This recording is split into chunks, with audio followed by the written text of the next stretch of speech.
Ladies and gentlemen, welcome back to another beautiful evening of the LCO playoffs. The final day of playoffs for this week. We still may have a grand final at some point, whether that's at DreamHack, whether that's here from the studio. It is still unknown, but something that is known is, God damn, you're handsome, Max. So are you, Max. Thank you. What a Skimmy, you're looking pretty bloody dapper today. Sheesh, God damn. Yeah, I didn't get the memo as a blazer, bro. You're looking, What's up with that? Rusty, like, you always look fine, so, Thank you. handsome. You should have seen the other outfit option, mate. Tell you Oh, what. it was a lot. Well, that was looking mighty fine. Let's just be glad this is what we chose. Well, guess what? I have heard that not only are we going to be there at DreamHack, I have heard that LCO has got the private jet kicked up, the engines are roaring, and I think that they're going to be going overseas to pick someone up. Let's have a look at this. Man, I miss Australia. Those days of just chilling, playing solo queue, and then going down to Woolies to pick up a whole roast chicken for dinner. Hey man, no need to feel down about it. Maybe you can go back one day. Yeah man, haven't you heard? There's this big event in April down under. I think the LCO finals are there. It's called DreamHack Melbourne. DreamHack, that's it. Playing on stage in front of the home crowd. Man, I miss those days. Oh, would you look at that? This guy named Carbon DM'd me asking if we want to go. Should we?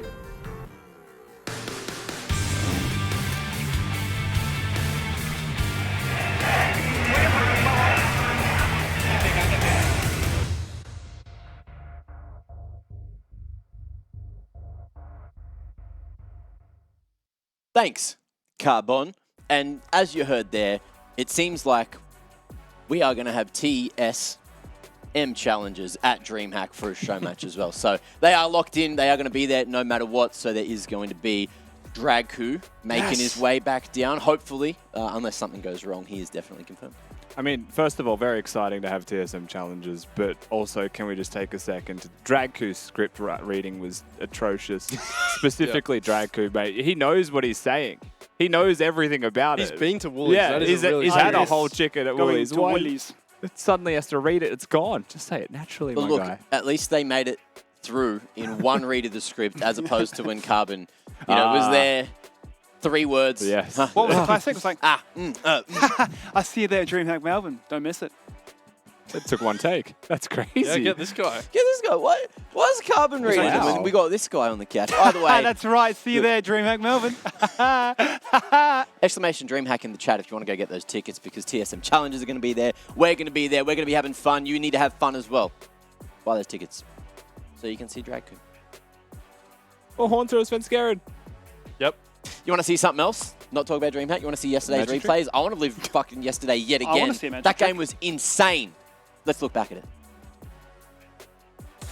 This is the one who's caught. Why not? This is the focus. He needs a lantern. He's going to find that lantern. The fight continues as Babbitt is there to zone. Bo's going to be here for the fight late, but why not? He's dead. Moonlight Vigil misses, and the cleanses held. That charm from Ari just was not enough. All out mode onto Daystar. Double kill for Kizday.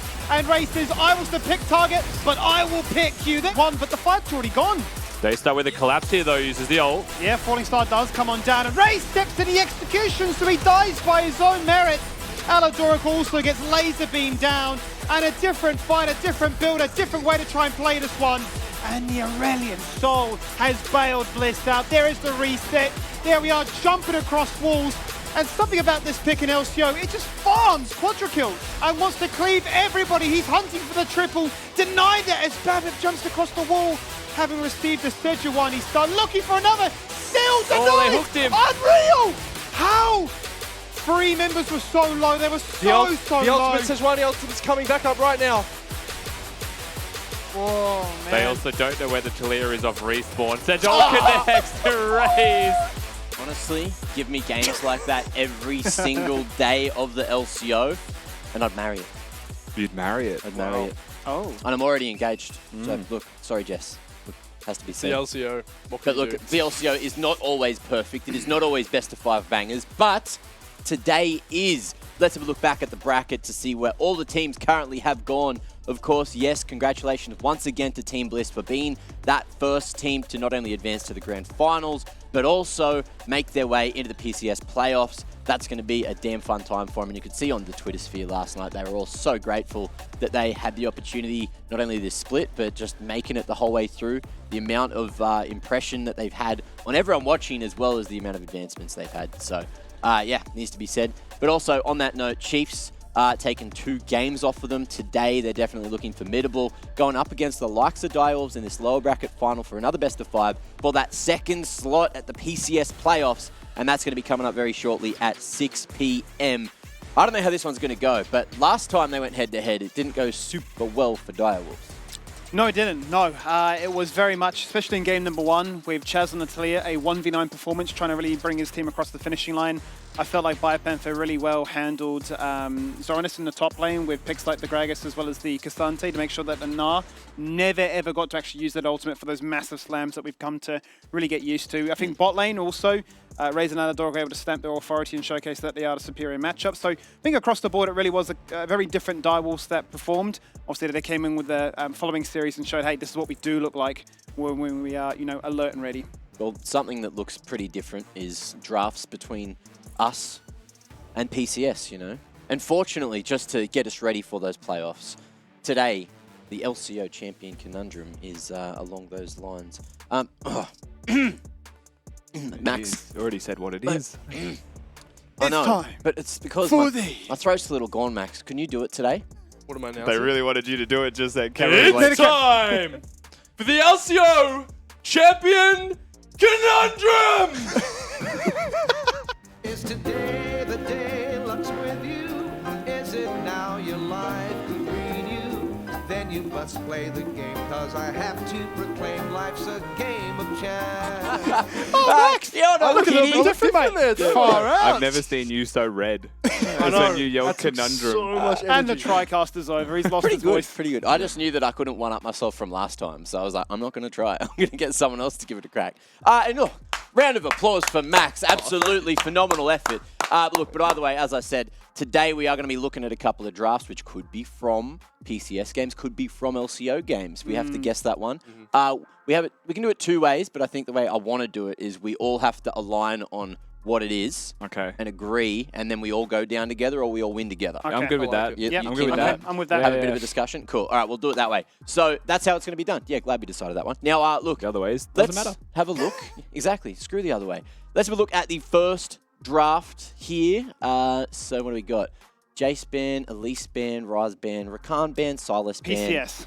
You reckon this is PCS straight Yeah. up? Kennan's been banned. Yeah, and I don't think I've ever seen the Jax into Sion matchup Okay. played in this. They play that religiously in the PCS. LCO. Yeah. I do agree with all, particularly the bans I think have given this away Mm-hmm. more than anything else. The first 3 bans look pretty normal. Like it could be a Direwolves Chiefs game or a Pentanet Chiefs draft based off Yeah. the first 3 bans, but then an Elise and a Kennen chucked Yep. in the 4-5s, I think makes this, it has to be PCS. Who played Impunity. Oriana? The only people that played Impunity? Oriana You from going for LCO. bonus points? I'm going to go Wow. for bonus points. I think Ooh. Impunity on the left versus... Give me Taco Taco. yes, yes. DCG, I don't know. The Oysters? You can go with oysters. Do we have to agree? don't This is think we have to bonus agree on points. I this. don't These think are we have to bonus agree on points. this. Well, we think it's PCS. Yep, Yeah. we think it's PCS. And we'll see what game it is. DCG, I got one. DCG Yeah, nice. versus Beyond. There you go. Okay. Congrats, Skimmy. W. Tiebreakers patch 13.4, just in case weird, you not guys weird. were wondering. Convenient that yesterday we were messaging Biopanther saying, where is Kennen? He said, Because we haven't seen Kennen. don't worry about He's that like, one too nah, much, there's mate. no Kennen, man. Yeah. And there it was. Non-existent. It's in the bands. It's in the bands. Yeah. Look, You know that's who a, did play Kennen? yeah. Top. You're Rest in just peace. having a day. He brought his RIP the Tapoon Chiefs king. jersey RIP in the today. king. Yeah. I did have to rip it off his back and get him into this bloody fanciest I had setup. to get a little bit fancy because I wore the Uwu shirt yesterday, so I had to actually look like I, belong here. To be fair, you could have worn that Uwe shirt under your I jacket. You probably absolutely could have, could to have. be honest. Certainly could have. Is it here? No, it's not. Either way, tell you what is here. Another draft. Let's have a quick look at what's going down for draft number 2. Caspan, Whoa. Maokai. Hmm. I'm saying patch 13.1 when Maokai was like must pick, must ban. It was must ban for like pretty much ever. This is looking pretty. That's I'm gonna say It feels like a That's Direwolves really draft. tough. Nah, that's tough. It feels like pretty a tough. Direwolves draft on the left to me. And maybe Kanga on the right. yeah, or a PGG. Blue doesn't No, but play Blue doesn't play Scion. Scion. Okay, but Fiora and Cassidy are banned. Yeah. And there's in the first 3. Wait. There's That's no a other good team that's going to point. ban Blue those, did play right? tank once. Yeah. Was it But Scion? I think it was on. So it Yeah, was this- on, I like yeah. that. Direwolves and Kanga. Nah, it can't be Kanga, it was on. and if it's not them, is it PCS? You know what I mean? Like, who else is going to have Fiora and Cassidy banned from them? Peace. It's not the Chiefs. Who was Mammoth's mid Peace, laner again? maybe. Mammoth. Yeah, who was Mammoth's mid laner? Did they play? as him? Dajong. Dajong. That'd be a Zoe banner. This is really tough. I think it is Direwolves versus Kanga, or it is just PCS. But this is like an early LCO draft if it's LCO. Yeah, Direwolves Kanga patch 13.1 LCO. You want to lock it in? I think it's PSG on the left. I think it's PCS. It's most likely I think PCS. it's PCS. I think it's PSG. Well, can't we find have that to sign. agree. We We have have to to agree. PCS? I'm going PCS. Fine. Fine. All right, we'll go with you two, but I reckon it you're makes wrong. sense. Lock her in. Yes. It was it PSG. makes sense. 13.3. That's the most PSG draft of my life. Okay. The thing that is giving all of this away is the bans, because the picks are all the exact same. Yep. Pretty true. Yeah. Pretty true. All right, we've got one more to have a quick look at as well We don't play games in before LCO. we move towards that matchup day. Oh, This is for That's sure. LCO. This is LCO. for sure an LCO game. It was Bliss versus Kanga. yeah. Daystar went Is it TP Kanga? on Yeah, Z. yeah, Bliss versus Kanga or Kanga. Mammoth, right? Yeah. Daystar went TP on Z. I remember that. and Yeah, it's Bliss still versus confirmed. Kanga. Because it's Bloody Yeah. hell, Bliss we are could the go- only ones that'll play the Draven Ash. Fido, and Cassio, the Pair, Z. and then Bliss, Daystar, and Z. Easiest draft of Lock our it lives. in, easy Yeah. points. Yep. Lock her in. I'm Lock her in. underlined. Yes. Yeah. 13.4. There you go. That is like We can remember 2 weeks ago. iconic How good are we? LCO draft. Now to that's be it. fair. It is. No Yeah. more. That's one that sticks with you. Nailed it, bud. Skimmy. You nailed it. Look at the victory music. 3 for 3. Did we get 'em? We didn't get any wrong. Thanks to We Skimmy. didn't. Thanks to Skimmy, honestly. point, That boys. second one, Rusty and I were very much like, that is LCO. I was ready to send LCO knowing that it probably wasn't right. But I Yeah. was ready to send it hoping that like it was a was. curveball, yeah. But Well. it felt like a PCS one. Speaking of curveballs, you want to curve this conversation back to the fans, huh? Always love that. You want to? Good. Well, from the fans. Hashtag LCO on the Twitter sphere. Today we've asked, what is your favorite moment from this split so far? You can have multiple, all right? I've seen people saying, why do I have to pick just one? There was so many. And I've also seen some sick submissions from you guys. So keep it up, keep them coming. We're going to have a lot of spare time today to have a look at these at LCO to go and find the post to get those submissions in, but also just hashtag LCO and we'll pull them up. Now, we've got a couple to have a quick look at. Let's see what you guys have sent in for us here. Better up, Maximize, losing a 1v1 to Claire. All right. Hey? Can I defend myself No. for a second No, here? you can't, because you lost. The PC I played on legitimately had 900 frames per second. I was TPing around the map, had to rebind all of my keys on a completely fresh setup versus Claire at home. Sounds like a first world problem. I have but it was 900 only whole 9 frames. FPS, bro. Was it? You actually can't play. I'm teleporting, It was bro. at least I in can't even 1v1, see right? my character It was move. at least in computer is 1v1, right? too good. Yeah, I'm in and the the Matrix. only reason he had an issue is because the one thing he forgot to rebind was the trinket, so he couldn't Yeah, I walk didn't up. have Manually trinkets. clicking potions. Health potion. Wait, Oh, it yeah, was no Lee Sin, potions, yeah. 1v1, yeah? Lee Sin. Yeah. Claire's also Lee Sin free. Okay. Well, the thank go-to you. Lee Sin on the Thank you, server. Bezza, up for that You're going to have to submission. 1v1 again. Got another one to have a quick look at here. What do we got? That was yesterday. I'm glad that was a highlight. That's got to become an emote. Highlight Suddenly for the me as moment. well. That needs you know? to be an emote. It's just the deep burn. You're so flexible, Mac. Thank That you. is So, incredibly out of impressive. context, I've what been does that doing sound a lot like? of range of motion. It looks like an opera singer hitting a high note. Yeah, it Like, does. it doesn't look like a pog. It looks like a scream. Yeah. It was just the air coming out of my body because Max squished me with the extra. Ooh, I won't do it again. I won't do. Well, I could do it again. I'm not going to do it again though. You sure? I was just here. It's super easy to do it again. I'm actually really flexible. What if guys. I just do You want to see how flexible? 2 legs No. this time? Wait. Hey, Whoa. 2 legs, way. That's not a stretch. Unless. Also look Unless Chiefs have something to say about it, huh? Let's talk about the matchup. Skimmy, what do you think Chiefs would say to you if they were folding you in half? They call you a bit of a lawn chair, mate. They'd call me a deck chair for sure, mate. Folding under the pressure. Absolutely. Yeah, that's a zinger from Rusty. Nah, look, I think you look at this team and you say they went the full distance, the full 5 games. They showed us domination. They showed us a little bit of hesitancy at the same time. Really what I want to see from Bipimp in particular is get him off these tanks, get him on a carry. He's far too good to be put on tank duty. I want him to be active, I want him to be involved. I feel like the majority of that series, we were just talking about bot lane, how Babbitt could influence it. If bot lane won, maybe they would win as a whole. And when Kiss, they got a little bit of resources, a whole other outcome as well. So I would love to see Bio get the chance to play things like the Jaxter, Aurelia, whatever it may be. But as a whole, I think, Raze Aladoric still, if they get ahead, should be an easy dub. Well, of course, they're up against Direwolves today here for the lower bracket final. And Direwolves have been impressing us in certain series, but then in other series, they're dropping balls constantly. However, look, being 6 PM, it's a bit later than that last time they got dominated, so Praedyth hopefully should be awake. He should have hopefully been up by now, had a couple cups of coffee, couple cups of tea, whatever he's drinking. Couple of dares. Washed his hands. Couple of dares, exactly. Washed his hands and will not be dying on midwave today. I know that was certainly the biggest issue in their previous series. Praedyth and Decoy, basically a non-factor in this entire series. And I think that, like we said, the Chiefs bot lane, for better or worse, they know what to do when they're ahead, right? They absolutely are willing to run over games, and the whole Chiefs unit are very effective at punishing bot lanes who slip up. So if we are expecting Direwolves to really flip the script on what was an incredibly dominant performance from the Chiefs in their previous series, we need this bot lane to deliver and be more consistent. And this was where Babbitt had a bit of success on the Vi, of course. We did see him pulling out the Wukong yesterday, having a lot of success with that. So maybe we'll see him go to something a bit more towards that. But there's definitely going to be this battle for getting Sedge on the board, right? Yeah, I mean, Sejuani's going to be a contested pick 100% between both of these teams. We've seen a strong preference for it from Babip and Poltron in his last series as well against them, displayed that whenever he possibly could. In saying that, I think that most of the battle in this series, especially the last time, revolved around bottom lane. And we saw still a good overall performance from Chaz. And I would like to see a little bit more agency given towards the mid lane of Direwolves because it felt helpless.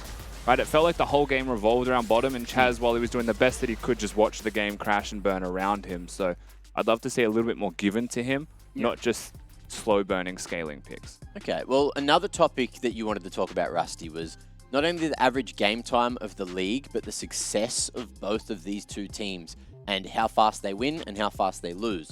So let's start talking about that, right? Average for the top 4 is an interesting discussion in itself because some of these teams' games go much shorter than others. And you're looking at Bliss, who got it done in first position at the moment with 29-28, and then it just gets a little bit longer as they go on. So the Direwolves really like playing scaling comps, or do they just have to fight on the back foot? I mean, most of this, first and foremost, remember that the average game time includes wins and losses. So Bliss in their wins and losses play the game extremely fast. They are a type of team that, when behind 5-10k, will still just try and fight their way out of it. Yeah. Where I think a side like Direwolves are very good at just trying to slow the game down, right? They'll give the first 3 Drakes of the game if necessary. They'll buy as much time as they can to scale in and have those team fights. They're the Victor mid team. They're the Aurelion Soul mid team as well. Even though we did start to see a bit of that from Daystar on Bliss, he was like 10-0 at 20 minutes, so it didn't matter. He was scaled. Yeah, whereas teams like the Chiefs, I think are very capable of winning extremely quickly if they get those leads, which they can do through bot lane, but also are such a good quality team with such good fundamentals that it takes you a long time to beat them, which is where their average actually can raise to be a lot higher, right? You see through their average loss time here. 32 minutes compared to the 29 of Direwolves basically shows how good you are at losing a game is how long you can keep the game going for. Yeah. And they're very good at their basics. And not only that, but you're looking at the average win times there as well. Chiefs are winning much faster than when they're losing. You know, there's that 3-minute difference there. And then on average, this is also just taken from the group stage and onwards. Direwolves, if they're winning, it's in the long games. It's in the big slogs. But when they're losing pretty quickly in comparison. And I think that exaggerated win time that we see of 34 minutes is a lot down to how both they draft and how they play as a team. I think they are probably the biggest team fighting team conceptually. I think they really love these 5v5s, and we saw it a lot in their previous series where Chaz is just showing up on this Aurelion Sol who's been farmed for 35 minutes and is running over a team fight. And I think particularly Chaz is a player who, like Rusty said, loves going for those scaling mages, loves being able to play, you know, quite safe in lane, but then coming to team fights and really having a big impact on the game. So that's really why these games sort of get extended, and we do see the later win times. Okay, well, let's have a quick look at the last couple of drafts. Last time these teams went head-to-head, which was in that upper bracket, group stage 1, rather. Of course, you're having a look here. It was very, very Chiefs-sided. Just looking at those KDs. Chaz, the only one turning up on that day, which is, you know, expected at this point, but from what we saw after Direwolves had this loss, they then managed to knock out PGG. So Chiefs, if they play something similar to this, you'd expect them still to be looking like the heavy favorites in this kind of matchup. But Direwolves, if they bring their A game, they can definitely make it difficult, and it's going to be a best of 5 as well. Yeah, 100%. I mean, Direwolves seem like a team as well. Like, they do have a really bad combined KDA in this series, but then they bounce back the next day and they are a completely different squad. And it seems like from what we've seen as well, the longer the week goes, the more games they get to play, the more they actually ramp up into the week and the better that they look by the very end. So if we take that logic into the Chiefs that we saw yesterday, 100% this could be the best brand of Direwolves that we've seen, taking on a Chiefs that are reeling after their 5-game defeat. And that's a little bit scary as well. Now, where are we going to see the highest impact from both of these teams? Because Kisei kind of went missing in that series yesterday. You know, there were moments where he was able to excel, but there were moments where he was just getting completely shut down. And then you're looking at Chaz from Direwolves as well, and he has been the staple for them to get these wins across the line. Always ahead, always doing the work. Everyone else usually having those hiccups, but Chaz is like old reliable. And so I would say that for Chaz to be able to have that effect and to be old reliable, he needs his bot lane to be stable. Yeah. Right. I think what happened in the previous series was his bot lane is just getting imploded. And even though he is doing well on his own, and even though he is, you know, relatively stable, it doesn't matter because your bot lane's got what, like 15 deaths every single game, right? So I think that if Direwolves are looking at Chaz to be that player to carry them, they need to be like, okay, well, Praedyth and Decoy, we need you guys to settle down a little bit, you know, reel it in the aggression a little bit, so we can facilitate that win condition down the line. I mean, that was the knock-on effect we saw last night, right? If the bot lane would then fall behind, and obviously the other lanes would then sort of feel the brunt of that. A roaming support, a jungler that was able to link up with the support, and then suddenly, you know, you find 3 people in mid lane, you're thinking, well, how can I perform to the standard if, you know, it's an unfair matchup? Well, look, one of those people that tried to help Kisei getting ahead yesterday was, of course, your main man, Babip, the jungler for Chiefs, mate. Let's have a quick chat. What happened yesterday? What went wrong? And what are you changing going into today? What went wrong? I mean, I think a lot of those games were quite, besides like the first and the last game, all the rest of the games were just like scrim washes. It was just like one team was just getting too far ahead early game, and you know, we're pretty evenly matched with Bliss, so as soon as one team gets a lead, it's quite snowbally. So yeah, it's just about, you know, taking away those early game mistakes, and yeah. Now, looking at Direwolves today, you guys obviously had a really convincing 2-0 over them last time. That being said, their most recent series, they were also pretty dominant in a 2-0 fashion as well. Do you think that they've really changed anything that's sufficient to be able to scare you or threaten you in any way, or is it just going to be a repeat? I mean, I don't think we can disrespect them, obviously, but I do think we like basically have them figured out, and yeah, it should look pretty similar to last time, I would say. Okay, on that note, you know, how are you feeling in the jungle? We did see you picking up the Wukong yesterday, which seemed on paper a bit more successful. Do you think that might be why there was that game where you guys managed to snowball, because you were able to go for some earlier ganks and you weren't just babysitting bot lane the whole time? Are we going to see something similar to that again today, or are we going to see you a bit more roamy? To be honest, I don't think that the jungle picks in yesterday's series had like a huge effect on the game. And yeah, no, I think, I mean, I'm just going to play as well as I can, and that's it. Perfect. All right, well, thanks, Babip. Sorry. We mixed up the hand signals there, but good luck tonight in your game, and yeah, hopefully for you guys, it is a repeat of last time. Thank you very much. I'm still learning, you were supposed bro. to, I was like, I'm yeah, learning. you chop it. You chop the interview. Chop it? He Alright, chops I it. chopped it. You know, he's supposed to chop it. Chop it. He's too handsome. He's getting away with everything today. Look at this man. Now, look, either way, a little bit insight there. So, Babip, obviously, they've done the homework. They've tried to figure out what went wrong yesterday, not over really analysing it, just saying. And also, the respect given to Bliss as well, just saying they are relatively pretty much as good as us. So, whoever gets ahead early is going to snowball. So, that's a pretty hard truth. Do you think it's going to be similar to today? Do you think that they're going to be able to... It's going to be a snowbally series against Direwolves? I think the biggest takeaway for me from that interview as well is him just saying that they have a read on Direwolves, right? They know exactly what Direwolves are going to be. So when you take that in mind and you think about how the Chiefs operate, they're comparable to Bliss in how they want to have an early game impact. Direwolves weren't as much. So I am curious to see how those two intersect. Okay, well, someone else that's had some curious couple of adventures over the last week is Poltron, and he's here for the pre-match as well. Poltron, how you feeling going into this one? Is it high confidence or are you a little bit worried? Feeling pretty good overall. Can't say I'm too nervous, but a few of the nerves are definitely there. Just want to have some fun today, honestly. Have some fun, win some games. Yeah, play some League of Legends, basically. All right, you got to convince, perhaps some Direwolves doubters what's going to be different to last time you guys faced up against the Chiefs in this series. I think our last best of 3 against Chiefs was very one-sided. I think the majority of our team played terribly, Chaz being the exception. I don't think it's going to be a 3-0 to either side today. I think it's probably going to go 4 or 5 games. We're going to change up a few things today, but I'm not going to leak anything on the broadcast, obviously. But yeah, don't doubt. Okay, Gotta have a bit of faith. A little bit more draft prep, a little bit more comfort, huh? You said fun. I like fun. Shaco likes fun. All these things, they're working together, huh? You playing Shaco? No. No. That's all I wanted. That's all I wanted. Damn. We already know it's going to be Sejuani. Come on. It's going to be 5 games of Sejuani. We know how it's going to go. Sejuani. Who gets it first? Myself and Babip will see. Such an exciting It's going to be, a lot of Sejuani today. Yeah, lovely. All right, well, sounds very exciting to look forward to in the jungle. But best of luck, mate. Have a good series. Thank you. Always couch as a shambles. Yeah. Both just enjoying the interview. Will it end? Or is Poltron just going to hang out? This is vibing. Yeah. Poltron's a He's vibe. a good vibe. Here. I'm here to exist. He didn't reveal anything, did he? He didn't want to. The eyebrows, except that Sejuani is going to be picked by one but he team said or the other. A lot of, a few things are changing. He didn't say we're changing, something. He said a few things.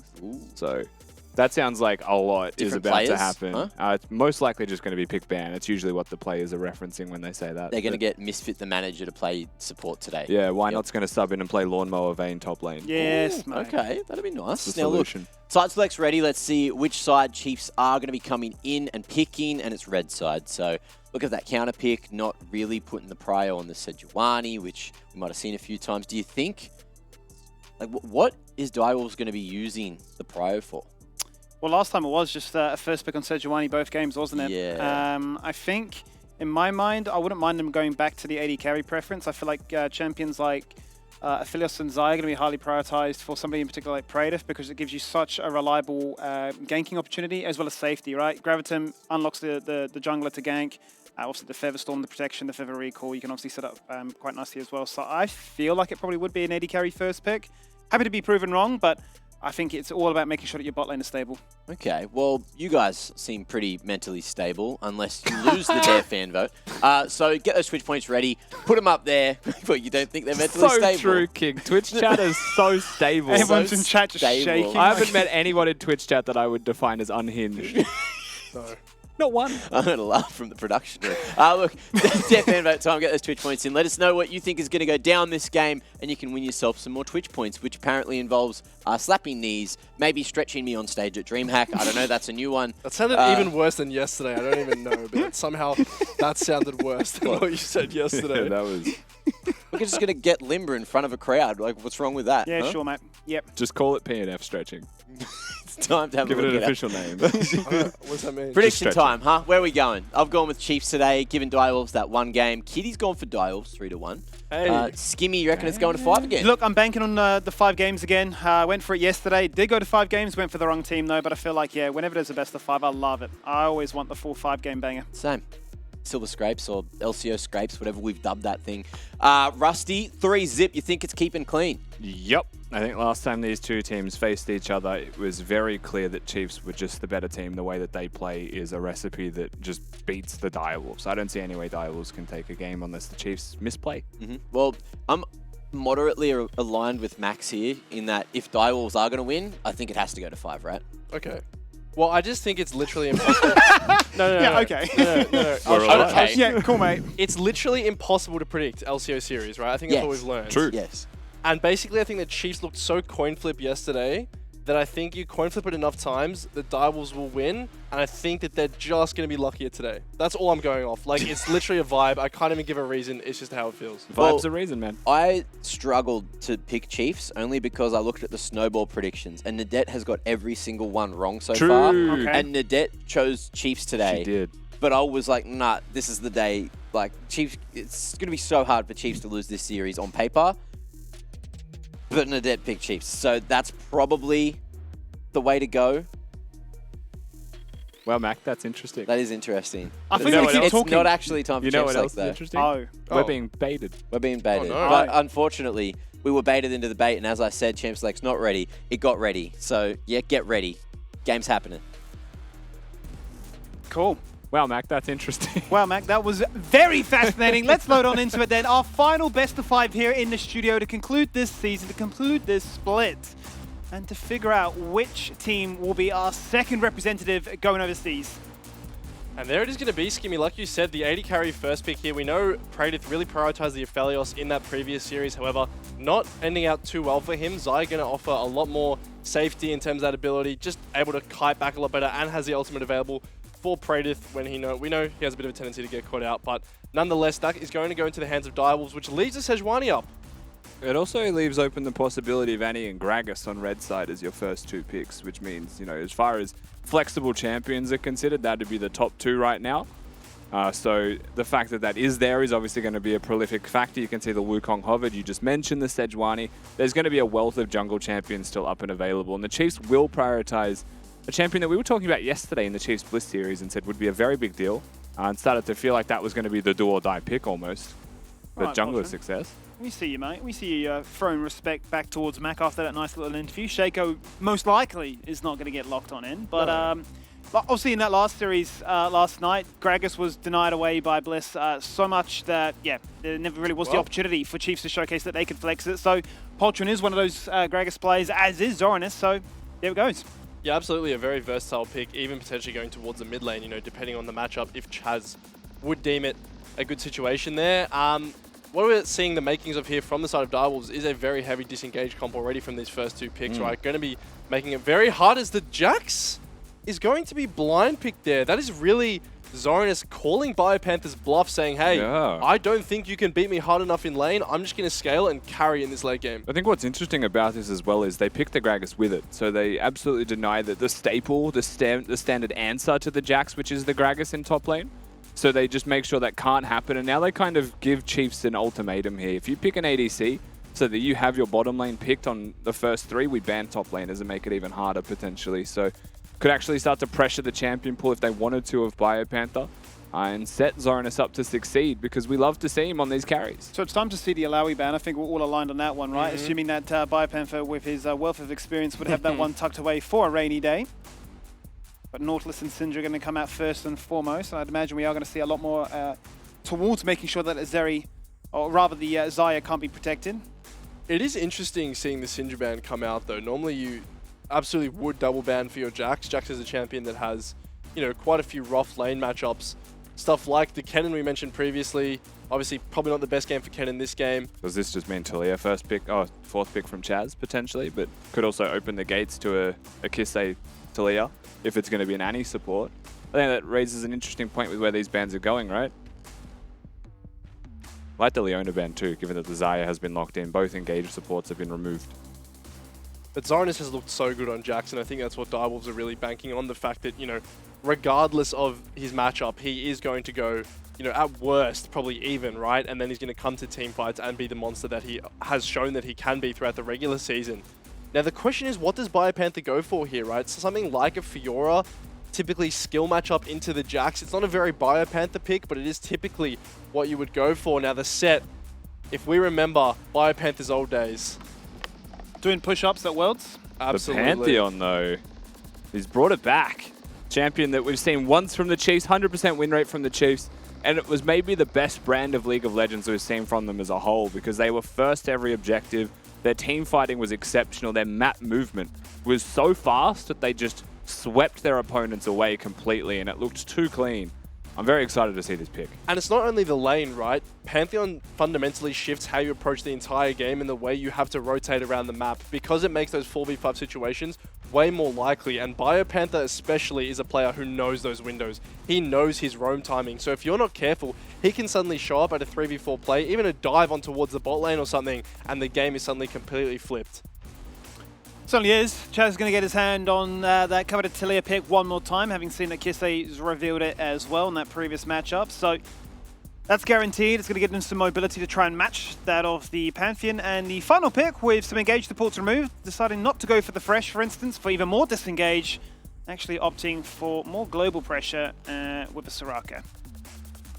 Soraka is a little bit of a mismatched pick here through the rest of their comp. It does fit into the disengage idea that they have going on right now, where the Chiefs feel like the aggressors, the Direwolves, are the ones trying to parry backwards and play the game out by kiting.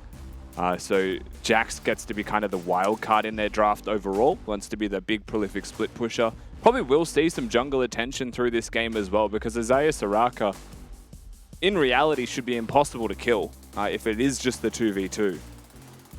And the Kassadin coming out there from Kisei, we know that this is one of his staple picks. Into the Taliyah and Gragas, not much pressure on that early game at all. And we certainly know what he can do if he gets to that late game unchecked, running the Rift here. So the question to me is, what can Direwolves do with these limited engage options that they have to really mark their stamp on this game before it gets too late? And what I'm excited about most certainly is the fact that it was the opening game for Kisei to Kickstart 2023. It was up against Bliss. He went, 12-0 on the Kassadin. Absolutely smurfed it, right? So if you want to come in and showcase that, Chaz, hey, if you want to play those slow, protracted games where we are going, 35, 40 minutes in, let's take that scaling matchup, because we've got the aggression with the Pantheon and the Wukong and a Zeriani that are also going to be quite happy to go to distance as well. Yeah, that's the thing, right? Their comp has good scaling in both of their AD carry and mid lane champions. They have very good early game, however, with the lethality building top laner. Or it can be tanky, but just has such a good early game impact, something that the Jax can't really keep up with at all. So I think that Chiefs are going to be looking for these early Drakes, bringing their top laner down to these objectives and fighting around where Biopanther can get to. Where I think the Direwolves will be more comfortable in letting Zoranus farm those waves as a transaction, as a trade. We spoke about this before these teams even faced each other, but Direwolves love a slow, controlled pace in the game. However, if the Direwolves are too slow, if the Direwolves are too controlled, then they could just let a Kassadin and a Zeri sprint past them in strength. Absolutely, and that's the tricky part of the balancing act of this game for the Direwolves, right? It is deciding when is that point that we want to fight, when is that point where, we've hit our spikes, we've had our time to scale, but they haven't hit that level 16 on the Kassadin, they haven't hit that 3 items on the Zeri. And a lot of that is going to come down to Poltron, really the only one with agency to really make moves on the map in this early game for the Direwolves. Well, let's do it then, boys. Let's load in for our final best of 5 to conclude this regular season and get ourselves excited to see which teams will be sending overseas to the PCS playoffs. Two very esteemed organizations in Direwolves and Chiefs, having fought since 2015. This will be their 92nd game up against one another, having won multiple championships across those years. They'll be hoping to try and add one more to the books. That's right, one best of 5 remaining here in the regular playoff portion of the LCO up until the finals. 3 teams left and only 2 standing by the end of this one as we get straight into the game. First strike to be used by mid lane. Kisei, I would hope, has bone plating. It's one of the ways you can actually reduce the income of first strike, similar timings in when they actually proc. So can be a handy tool as a melee champion to deal with it, but just trying to scale up in that mid lane and look for the one burst a bit later on. Probably a full AP build. So that's really the question for me around this mid lane is what can Chaz get done, right? Because we know that Taliyah obviously has access to a lot of roaming abilities, she's going to have priority over the wave for basically the entire lane, right? So the question is, what can Chaz get done? Because realistically, if you just sit in this matchup and you trade evenly, Kisei is very happy with that situation, right?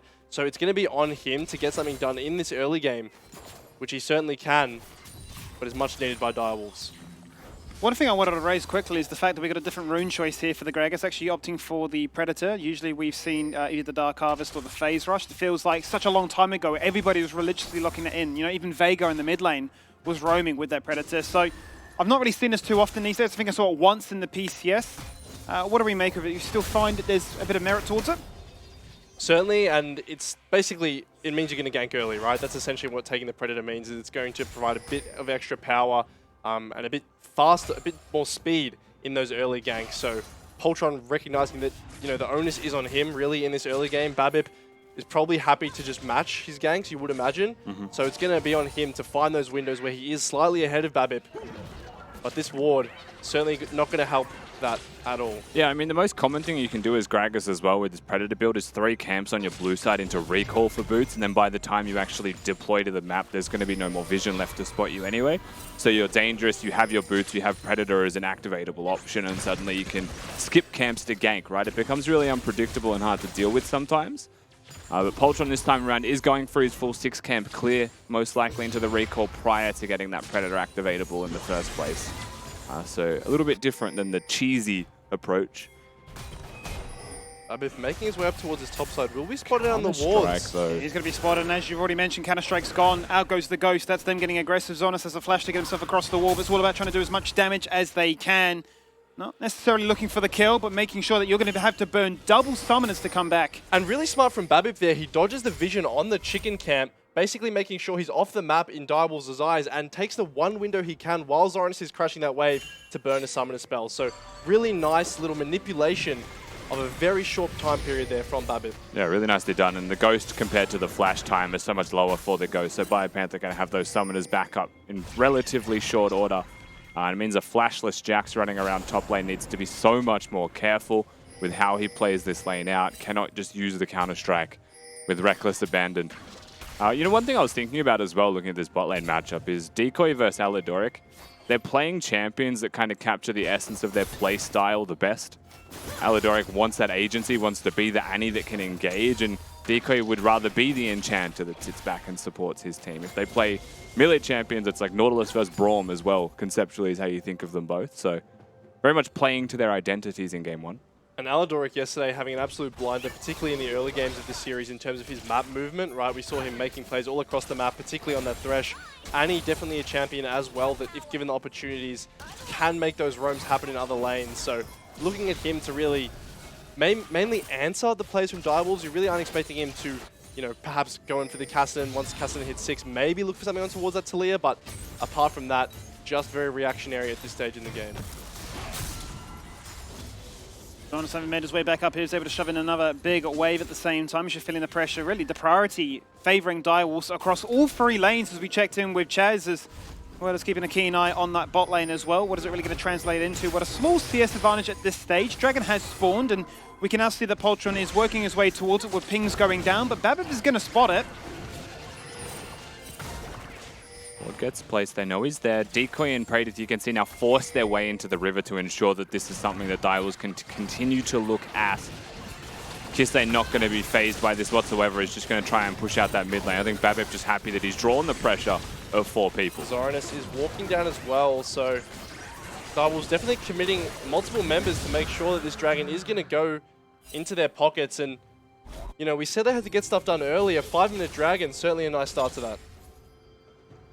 And a pretty obvious trade-off here, though, from the Chiefs, right? They'll crash mid-wave, they'll crash bot-wave, they'll just farm top as well and crash that. So Drake's nice to have, but in a sense, the 300-odd gold that Chiefs had as a slight advantage there, and the fact that waves are now coming back towards them gives them a couple of free potential bases as well if they would like. So that's really what they're after. Remember, the Chiefs' composition wants those items, wants that experience, and they do just want to prioritize staying on the map as safely as they can for now.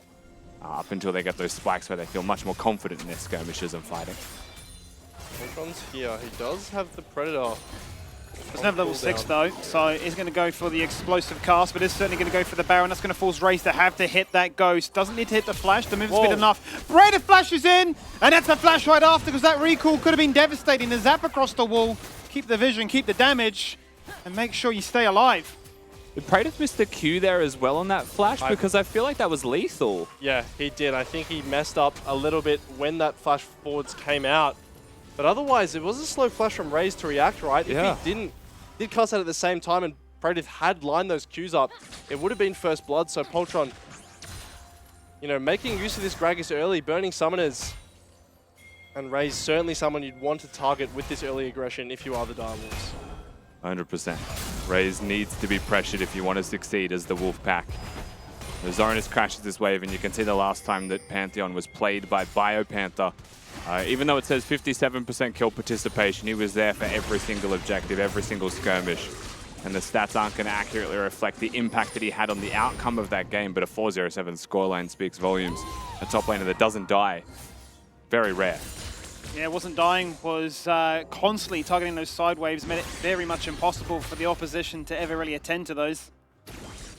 And certainly showed us something very left field. Really the major pick, apart from the Ilaria, I think we've seen it try to spice up that top lane meta. Definitely spices it up in more ways than one. We already talked about how it affects the rest of the map. Now the big question for me is going to be around this Herald. If we take a look at the bot wave, Chiefs just managed to crash. They haven't opted for the reset, right? So if we are going to see any action around this Herald for now, it will be a 3v3. I'm looking at Zoranus in particular. Very strong as current with the Jax, having the ultimate available, but doesn't look like Chiefs are going to give this up without a fight. No, they're going to jump on in, and that's Babbitt flashing on through. There is the Grand Skyfall as well at the same time. Everything being committed to try and guarantee this is going the way of Chiefs. The Weaver's Wall is burnt.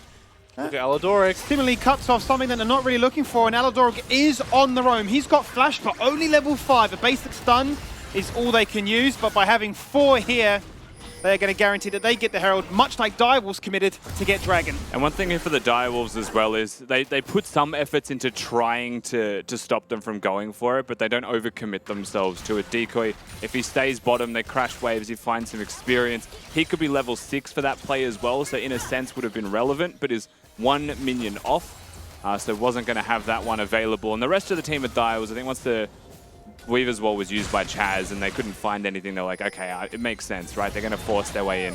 We just accept that reality. And I think really important for the Chiefs that they can even get that objective with someone like a Cassidy with the tier build sitting in mid. Yeah, it's absolutely huge, right? Not only is that going to give gold to yourself, but it also negates the potential for the first turret to be cracked, right? We talk about the roaming potential of Atalia, you know, bringing her down alongside the Gragas to break this bot lane turret with Herald. That's not a possibility anymore. So really great job of the Chiefs nullifying this game. The gold lead's practically even, and they've got a Herald in hand. Is to be Chaz slightly pulling ahead in that 1v1, but turret plates are being traded fairly aggressively across the board with resets, with pressure, with trading that's seemingly favoring either side in all the right places. You consider the Pantheon is getting the goal to be that early game menace, whereas it is the fact that the stability of the pretty much unkillable Xayah-Soraka duo is able to then say, well, if you put all those resources topside, we sneak in some turret plates of our own as well. A super calm game 1. I think, suffice to say, a lot of pressure back and forth, but no one willing to commit or take any needless risks so far. Potentially a first blood that went missing down in bottom lane, but it didn't really feel like anyone was going to die at the Rift Herald pit, and it really just comes down to attempting the objective and then backing off when the Chiefs respond with numbers. I mean, and this speaks to what we talked about in the pre-show, right? Direwolves' average game time is by far the longest in their wins, right? 34 minutes. This Dragon is going to be spawning now, and as the Direwolves, you certainly want to be contesting this, because when you are playing against the Cassin, one of the ways you can sort of match or even outscale it is by stacking those drags early, getting a soul to match his big spikes. But Babip onto Praetor. Found it. The clone is phenomenal onto Praetor, who's holding his ultimate for such a long time right now. He doesn't have flash, but he does have a cleanse. He goes for the Featherstorm now, brings it back down, but First Blood is found by Aladoric, making a double for the support Annie. In comes Pantheon, and Chaz runs right back out. It's a late First Blood, but you are absolutely happy with that if you are the Chiefs. Coming down, Kisei letting a massive ultimate onto 3 people, and Praetor is caught out from the middle of the fight. He has nowhere to go and is taken down. Chiefs not only going to get 2 kills to start that off, but a Dragon to boot. So nicely done by the Chiefs in terms of execution as well. They just find this collapse, and the question remains on what Direwolves were searching for, because it felt like they were walking mid. They weren't looking for the Drake as a primary target. Straight into the waiting arms of the Chiefs, who were protecting their mid laner and were in the area, just ready to collapse. And you can see it here, right? They're on vision. They're simply walking mid as a team. They see Alidoric, but by the time they see him, they've already found a Wukong ulting them. And then the reinforcements, right? Raze can get over walls. The Kassadin can cover distances extremely quickly. And Chaz lucky to be alive, given that the Pantheon couldn't find him and stun him off that wall. Praetor just has absolutely nowhere to go. Caught in that pit. He pops the ultimate, but what's after that, right? Just going to go down. And like you said, Rusty, they almost induced that pincer maneuver onto themselves, right? By walking up towards that mid lane. So, you know, 1,000 gold lead up. Chiefs feeling pretty good with how well their comp scales in this game. Certainly are. They've managed to find the stability in the early game, and it's only going to get really better for them as the game goes on. These are like early and late game versions of each other, aren't they, when you think about it? Both just press E at some stage and neither takes damage. They just look at each other like, what's up? Like, your move. One of them does have a jungler waiting in the bush nearby, to be fair. And a mid laner roaming their way up. Kisei on the opposite side of the map was veering towards bottom. The Bio not liable to fall to that anytime soon.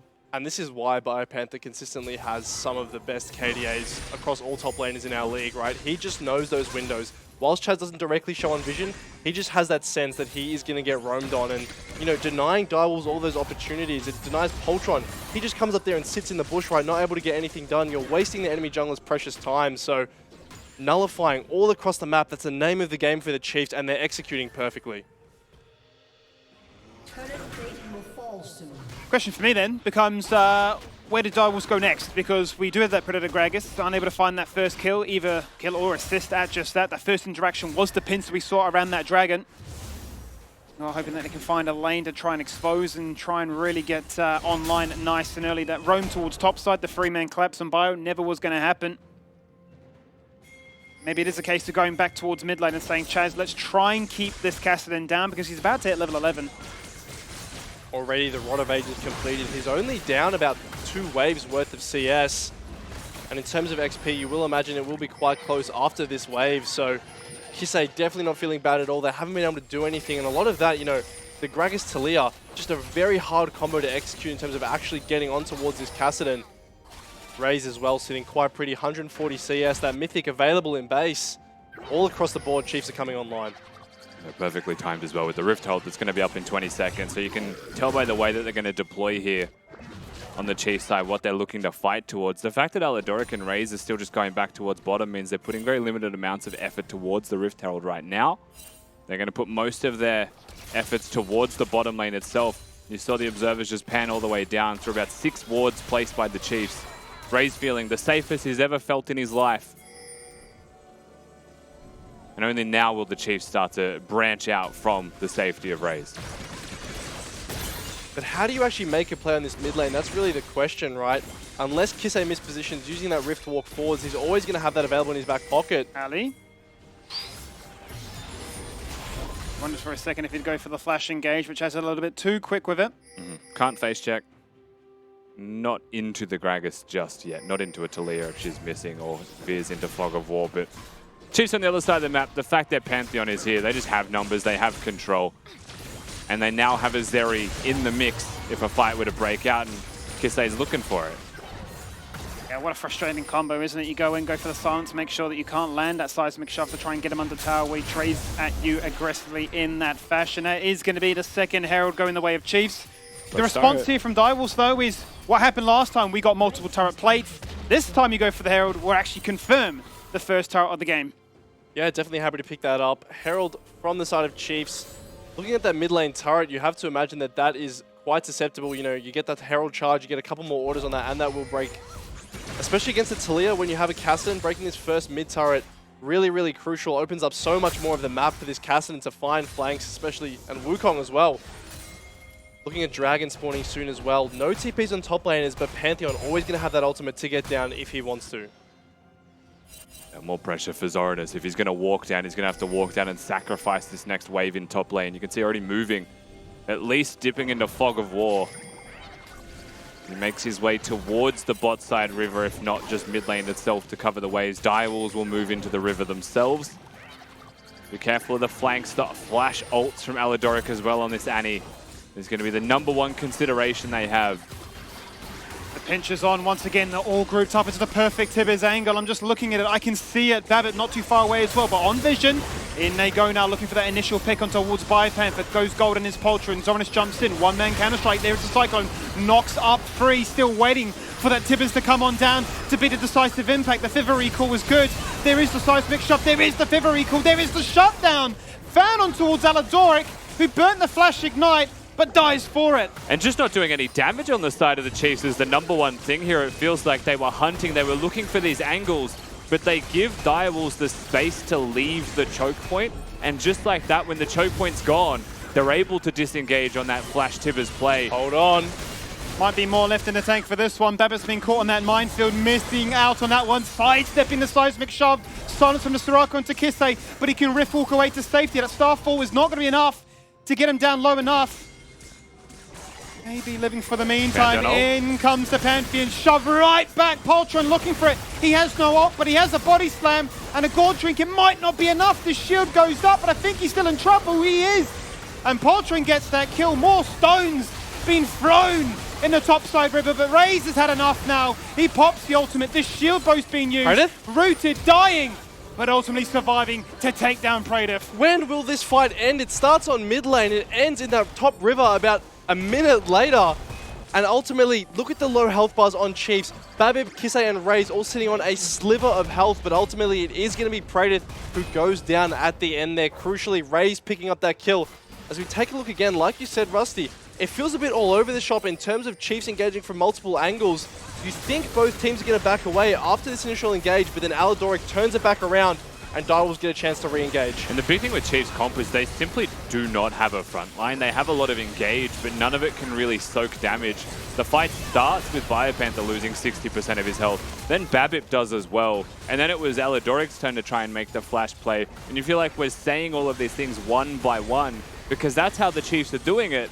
And at the same time, if you go one by one into a Talia with low cooldowns, into a Soraka that's just healing up your team, it's never going to change the state of the fight. You're never going to win that. They're going to survive and push through with enough HP.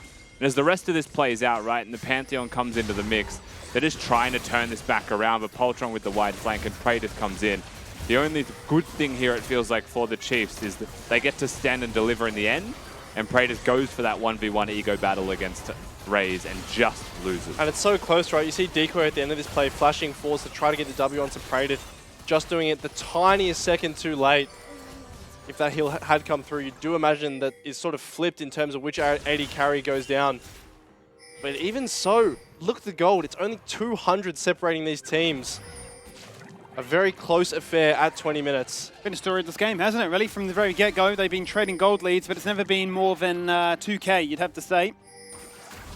And you can't help but think it's really playing very much on brand for Direwolves. But the map has opened a lot in bottom lane for the Jax. You're seeing him push this wave in now. Remember, he did take the inner turret during that whole trade. The outer turret was taken as the first one in the game by Praedyth down there as well. So they are starting to fell those structures. But the mid lane outer is the #1 thing that they really need to break, because you can't split push as a Jax in bottom lane and push to where that inner turret used to be if they have an outer turret available in mid, because it is a very quick transit to get there and take you out. The rotation is just a bit too easy, but Zoran is certainly going to be looking to do a good job of keeping Biopanther pinned to the side lane, right? If you always have that priority, he's never going to be able to move, he's never going to be able to ult, unless he wants to lose his turret. But Direwolves going to commit 4 members, and they're going to break the outer turret here. Zoran is holding the mid wave, so there can't be a response there either. Yeah, just too many members in the area, isn't it? It's enough to make sure that they'll not only find 1, but potentially now 2 turrets in that top lane. Chiefs still far more interested elsewhere. Teleport. Finally, the committal to say, let's make this a fight if you're going to stay here so long. Babip jumps in with the one-man ultimate, only onto Soraka, not the target you're really after. Second charge goes to waste. Zoranus looking for the counter-strike onto 2, but instantly gets matched by the teddy bear, down and dead. He went for the flank, but his team were running away. It feels like a series of people going for hero plays. At the first, it's Babip going in, almost getting completely one-shot, followed up by Kisei flashing in. But ultimately, it's going to be Zoranus who, jumping into the middle of 5 people, is going to go down. As you take a look at this once again, like you said, the teleport coming through, you think it looks good. Chiefs have a pincer maneuver, but it's so split, right? Babip just going in, so far ahead. No one else is able to get on top of him. Kisei flashing in, doesn't have the damage. Like you said, there's just too much healing, and Zoranus way too far in front of his team here. Yeah, you got 10 people in a pressure cooker right now, and people are just starting to crack, looking for these heroic moments like you highlighted, but he's not exactly a hard carry Jax just yet. He used a ward to hop over the wall. He wasn't even doing damage onto the Wukong that he was looking for, but catches the Chiefs disengaging, and unfortunately for him, that 1v4 situation, he wasn't the first one to do it in that fight, but he was the one that got punished the hardest. Twadum spikes starting to come online now as we hit that 22-minute mark. Fourth Dragon up and available in under 15 seconds now as well. So you'd start to feel like, especially with flashes available for the majority of these carries, we are gearing up for another repeat of a big 5v5. Mid-turret gonna break. That TP is very in the face, but look at Babib. Babib is going to get matched by the Counter-Strike, not going to connect with a stun. Can go across the Weaver's Wall, just edges his way in. The Dragon has spawned, and Direwolves are in the river first. Yeah, he was very lucky to get across that one, actually. Didn't have the W, so couldn't get his way across the wall if it blocked him off. You can see the Chiefs still going to be in the area. A wide flank now looked at by Babib from Kisei, but a very early ward from Decoy. Very vigilant of the fact that they tried this last time. They're probably going to try this again as they control their way through. A Kisei 15 out of 16 on the Cassidy clock.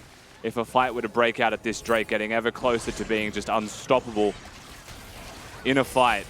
But not just yet. Direwolf still with a shot. As we see the battle for the flanks, neither solo laners wanting to allow them access to get to their backline, but Dragon has been leashed down. It's going to be the Chiefs who are DPSing it, Skimmy. Yeah, been completely pulled away to their side. Zoranus locked across the wall, can't leap in with that preemptive Counter-Strike. Dragon getting lower down to 4,000 now, still out of smite range. Aladoric flashes in with a one-man Tibbers and tries to remove Chaz, but Chaz won't die to that. Zoranus now leaps into life and tries to remove Raze and does what a top laner did. It was a nightmare last night, and it's looking like a repeat right now, but Zoranus will eventually die, and you have fueled the second carry of Chiefs because the Cassidy has got a double. And I mean, try as Zoranus might, there's just too many threats standing in front of the Chiefs right now, and it starts with finding Chaz. Praetor can't find purchase in these team fights as well, is just stuck kiting backwards. And the Chiefs, they will get the objective, they will get the skirmish in their favor and start to stretch themselves out with a nice lead in this game. As we see this fight again, we can see Aladoric flashing in, gets one shot almost comically fast, but it's the engage that Chiefs desperately need. This gives the avenue for the rest of them to get onto this backline. As take a look at Kisei's positioning. He is unchecked getting on towards Decoy here, and although he's not level 16, he is still putting in work in these team fights. Meanwhile, the backside Zoranus finding the angle onto Raze, but ultimately doesn't have the sustained damage to take on the top side of Chiefs, and it's going to be a fight going in their favor and the Dragon as well. Ultimately, it just feels like a diving threat, really, as to who can do more damage quicker between Kisei and Zoranus, and, you know, who can then survive. But the thing is, right, like, yeah, who can survive? Direwolves have a Gragas, they have a Taliyah, they have a Xayah, and a Soraka. They should be able to survive in theory, but the way that these fights are playing out, and I think the biggest mess for me is that they're accepting the handshake of flanks. Like, they are saying, well, the Cassidy's going to flank, I'm going to flank, and then we're just not going to have a front line. If a fight breaks out by Gragas ulting an Annie that's already done her job, what's the point, right? There's a Cassidy killing your backline. You have to do your job protecting them, otherwise you don't play this comp out like this. You have a Yasuo instead mid, you know? Only 2 flashes available now, Cassidy as well as the Xayah. Have to keep your eyes on this one. There's no objective to fight for right now, unless the Baron were to be started. Split push pressure, always a threat between the Jax and the Pantheon, with a TP available from both. Certainly that threat ever available. At this stage in the game, I really am looking at Zoranus to be that answer to Kisei in these fights, right? He's realistically the only one who can set up at the 1v1 is Babib. Babib's being caught, the full wombo combo on his head, but he gets out alive. The invisibility was enough. Zoranus is going to come on through, but now he's beelining straight towards Firetank. There's the damage onto Decoy, he's unholy. The Pantheon's done his job, he can die now, but it doesn't matter. Rip back the feathers, and Praetor has found his second of the game. The fade away from Kisei and removes the Xayah from the game. Kisei now looking for that second. He will be able to do just that. Back-to-back doubles, back-to-back fights, and a Baron on their doorstep with that ace. It starts with the Direwolves. They're the ones looking to pull the trigger onto Babbitt, but it gets turned on their head straight away. Kisei just so strong on this Kassadin, finding pick after pick, dashing across walls. Praedyth can't even play the game, and Zorinus once again, try as he might to get onto that back line. It's just simply not enough, and it's going to be the ace, it's going to be the Baron, and Chiefs, with their scaling comp, you'd have to say, it feels like they've scaled.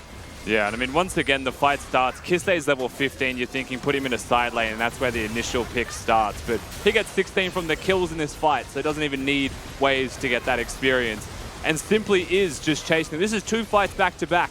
Praedyth hasn't been able to play League of Legends. He's just been playing Runaway from Kassadin Simulator. Gragas has done his job, which is to find the first kill, but couldn't do the job of protecting or peeling.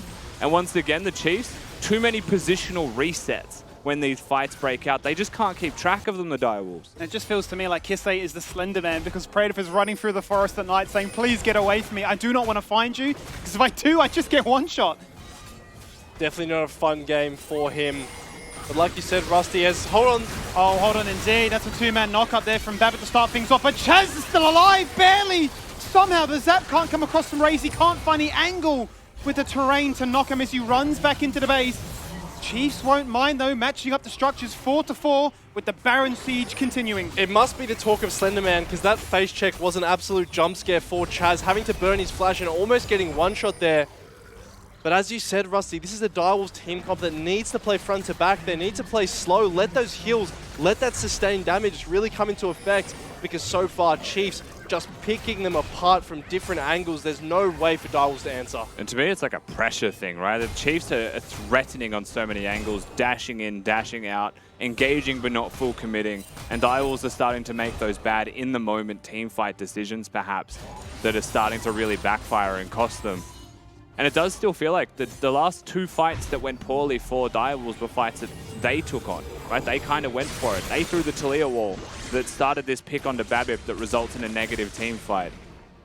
Just need to maybe stop, think, slow down, reassess how they're meant to be playing this game out. But you have to consider at this point, I mean, it is a level 16 3-item and a Medjai's Kassadin. It is a 3-item Zeri, which is the danger zone they didn't really want to have to meet in this game. That's exactly the point, right? It's the fact that there's so much confidence from Kisei on this pick. Still has yet to die in 2 appearances on this one. Now a 16-0 KDA, which, I mean, cannot be spoken more highly of. He's got the ability to, you know, pick that Medjai's and say, that's not staying on 10, that is going the full distance to 25. I mean, realistically, how do you kill him, right? You look at the CC available from the side of Direwolves. You have a Body Slam, a Soraka Silence, if it's possible, and then a Zorinus E, right? There's really not that many tools available to actually lock him down in these late game fights. It's going to need to take a real chain of that silence on top of some CC coming in from the side of Direwolves. But here we go, Biopanther potentially getting caught out. Does have the ultimate if he can cast it. And he's hit the Ghost, so he's got the Nikes on. He's zooming as fast as he can. What does he decide to do? Does he just try and fight his way out of a bad situation? Jumps in. Is he going to put the shield up? 1v4. He's going to buy as much time as he can. Baron is obviously such a long time away, so what can the rest of the team achieve? Well, they're just pushing more waves. Yeah, really good pick from the Direwolves, and actually really nicely timed, because like you just said, the Chiefs can't really do anything elsewhere. They weren't pushing those waves out. In fact, they're going to teleport their way in a very deep flank from Zorinus. Maybe seeing if you can find some stragglers on the disengage, but it's a Kassadin right now. Oh, Kisei. And he's gone. Any other champion, that is a pick, but not a level 16 Kassadin. Yeah, how fun is that rank 3 ultimate? He blinks 1.6 seconds later. He's got it up again, and you know, that pick onto Biopanther, you kill who you can get right now, and realistically out of the Zeri, out of the Kassadin and the Wukong, that is basically the only target you can reliably kill. Picking off stragglers, doing whatever you can to try and equalize this goal deficit, because for what was an incredibly close game for the first 25, it is now Chiefs showcasing their class and starting to get that goal. They started to put themselves up by 6k. That is Kisei saying peekaboo to Chaz. A cheeky void sphere to the heads, and he's got a bit of a concussion from that one. A Rift walk in as well. Make it a slam dunk with a zap and more damage. Chaz still surviving. A pocket Soraka will just do that, but a Tempest that locks in place free as they're zoned in mid lane, and Zorinus once again is like, where is my team? Thankfully can leap to safety. Thankfully can hold on to that flash cooldown. But look how low everybody is. Bio's gone out to fight, but Kisei continues to press forward. Finds himself a double. Finds himself more. He burnt Lasagnas, but he was so keen for the penta. He will go down, but he takes 4 with him. Kisei on this Kassadin, an absolute monster. It looks like one of those fights again that we've seen so many times this game where nothing's going to happen, but then suddenly Kisei over the wall. He's going to take down 4.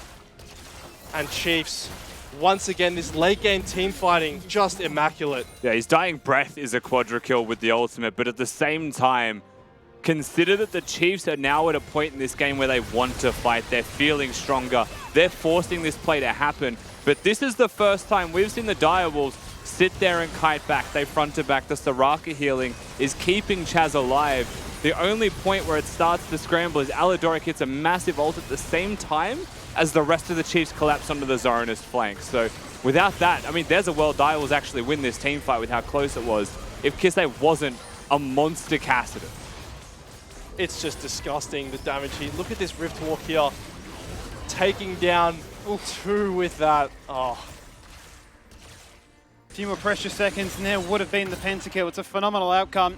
You won't mind throwing that KDA very slightly if it means the outcome of this 3 starts on the front foot, starts with a winning position.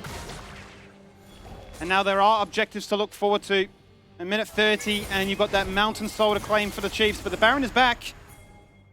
And it's all about redeploying that vision. Vision is going to be key, right? You need to spot out Kisei before a fight starts. If he's coming in from an unknown angle, it's just going to end up exactly how it did last time. Direwolves saying, hey, we have to do something, and that's going to be starting the Baron. If they don't start this Baron, Kassadin split pushes. Jax can't answer because he has no TP himself. The Chiefs, they go. In they go, the Baron, forget about it. We're going for the team fight instead. Kisei removes decoy, no sustain, no peeling this time. Pantheon's found his mark and removed the jungler. It's a wipeout, an absolute shutout. And yes, Predator will find 1 kill, but it doesn't matter at 33 minutes when Chiefs find another ace. And the Hail Mary comes out, but it is ultimately going to fail. They realize they have to do something, but it is instantly responded. Babip and Kisei feels like they've been able to find the backline in every single fight this game. And that is going to be the end of this game 1. It was a close fought early game, but ultimately as soon as that Kassadin came online, Chiefs just ran away with this game. 2 very distinct styles going into this game 1 to kickstart the final best of 5, but Chiefs finding comfort in a late game. If you want to be cool, calm and measured in the first 15, we'll welcome that. We'll just play better when it does come to team fighting. Yeah, that is as simple as it gets, right, for the Chiefs. They draft scaling, they play for team fights. They don't have to do anything crazy like they did in the Bliss game. The bot lane doesn't need to be 4-0 with this Nautilus Zeri combo or anything like that at all. They just play calm, experienced, and they show that between the days they still had those learnings to take away. And what matters is who your opponent is on the day, and they draft for the Direwolves. Look, that was immaculate. Kisei finally getting back to Kisei's form, able just to jump on him, and almost, he was hungry for that penta right towards the end. You saw it happen, and there was so many low health bars, but there was also points as well where Direwolves, I'd say, almost got robbed. It felt like there was split decision making in those fights. You know, the one you were saying goes for like a minute, started towards that like bottom river brush, went all the way to the top river, going for years. Felt like it was going for years. And look, perfectly played from Chiefs. You know, they played to their win conditions, they scaled, they survived, and they got that W across the line, which goes kind of against those stats which we were looking at earlier, right? Which Direwolves play better on the long games, Chiefs play better on the short games. This was one of their longer wins towards that 33-minute mark. Now, that being said, moving into the next game, moving forward, Direwolves are looking pretty deadly today, and at any given point, they could find a lead and start to snowball here. I think the main thing from Direwolves that really cost them this game was obviously, you know, the early game mistakes, but in general, they didn't put enough proactivity into trying to shut down the Chiefs scaling early on, right? They very much were, it almost seemed like they were fine to handshake the early game and come into these mid to late game team fights, and you know, they are a team fighting squad, but ultimately the champions and the items and with the experience that Chiefs have, it's just so hard once you get into these fights, and like Rusty said, if it's not a clean front to back, Predators can't even play the game. In all of these fights, he is just running away. Yeah. And in that situation, you can never win as Direwolves. Arguably, Predator on the Zarya does work better when he is running away. Ideally, you know, moving backwards, getting those roots up. That being said, look, it's that much harder to find impact when everyone else is going forward and you can't go forward with them.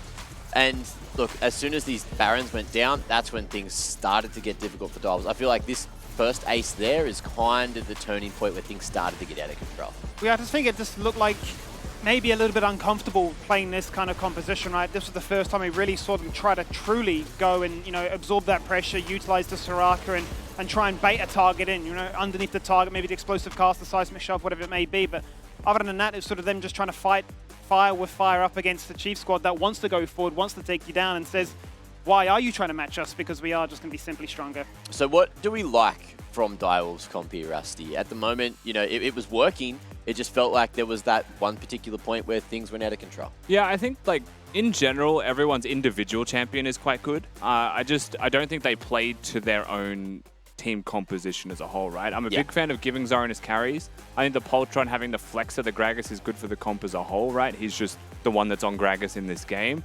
The Xayah first pick, I do not mind. And I don't think that giving away the Annie was any kind of deal breaker at all.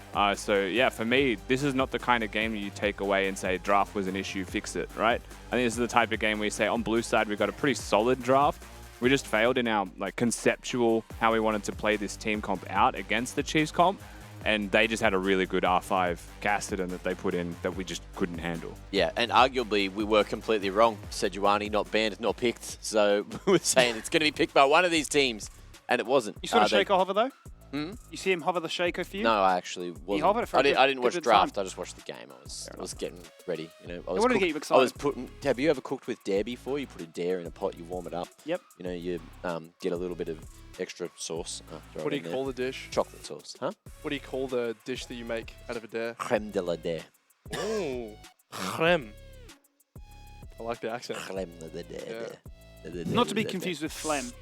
Yeah, exactly. Either way, look, from the fans' time, let's have a quick look at what are your favourite moments from the split so far. Nadet's was a Melg. That was yesterday. Thanks, Nadet. Thanks, Yeah, Nadet. cheers. We put in all this hard effort Just like and Melg your gets predictions. invited on one time. Huh?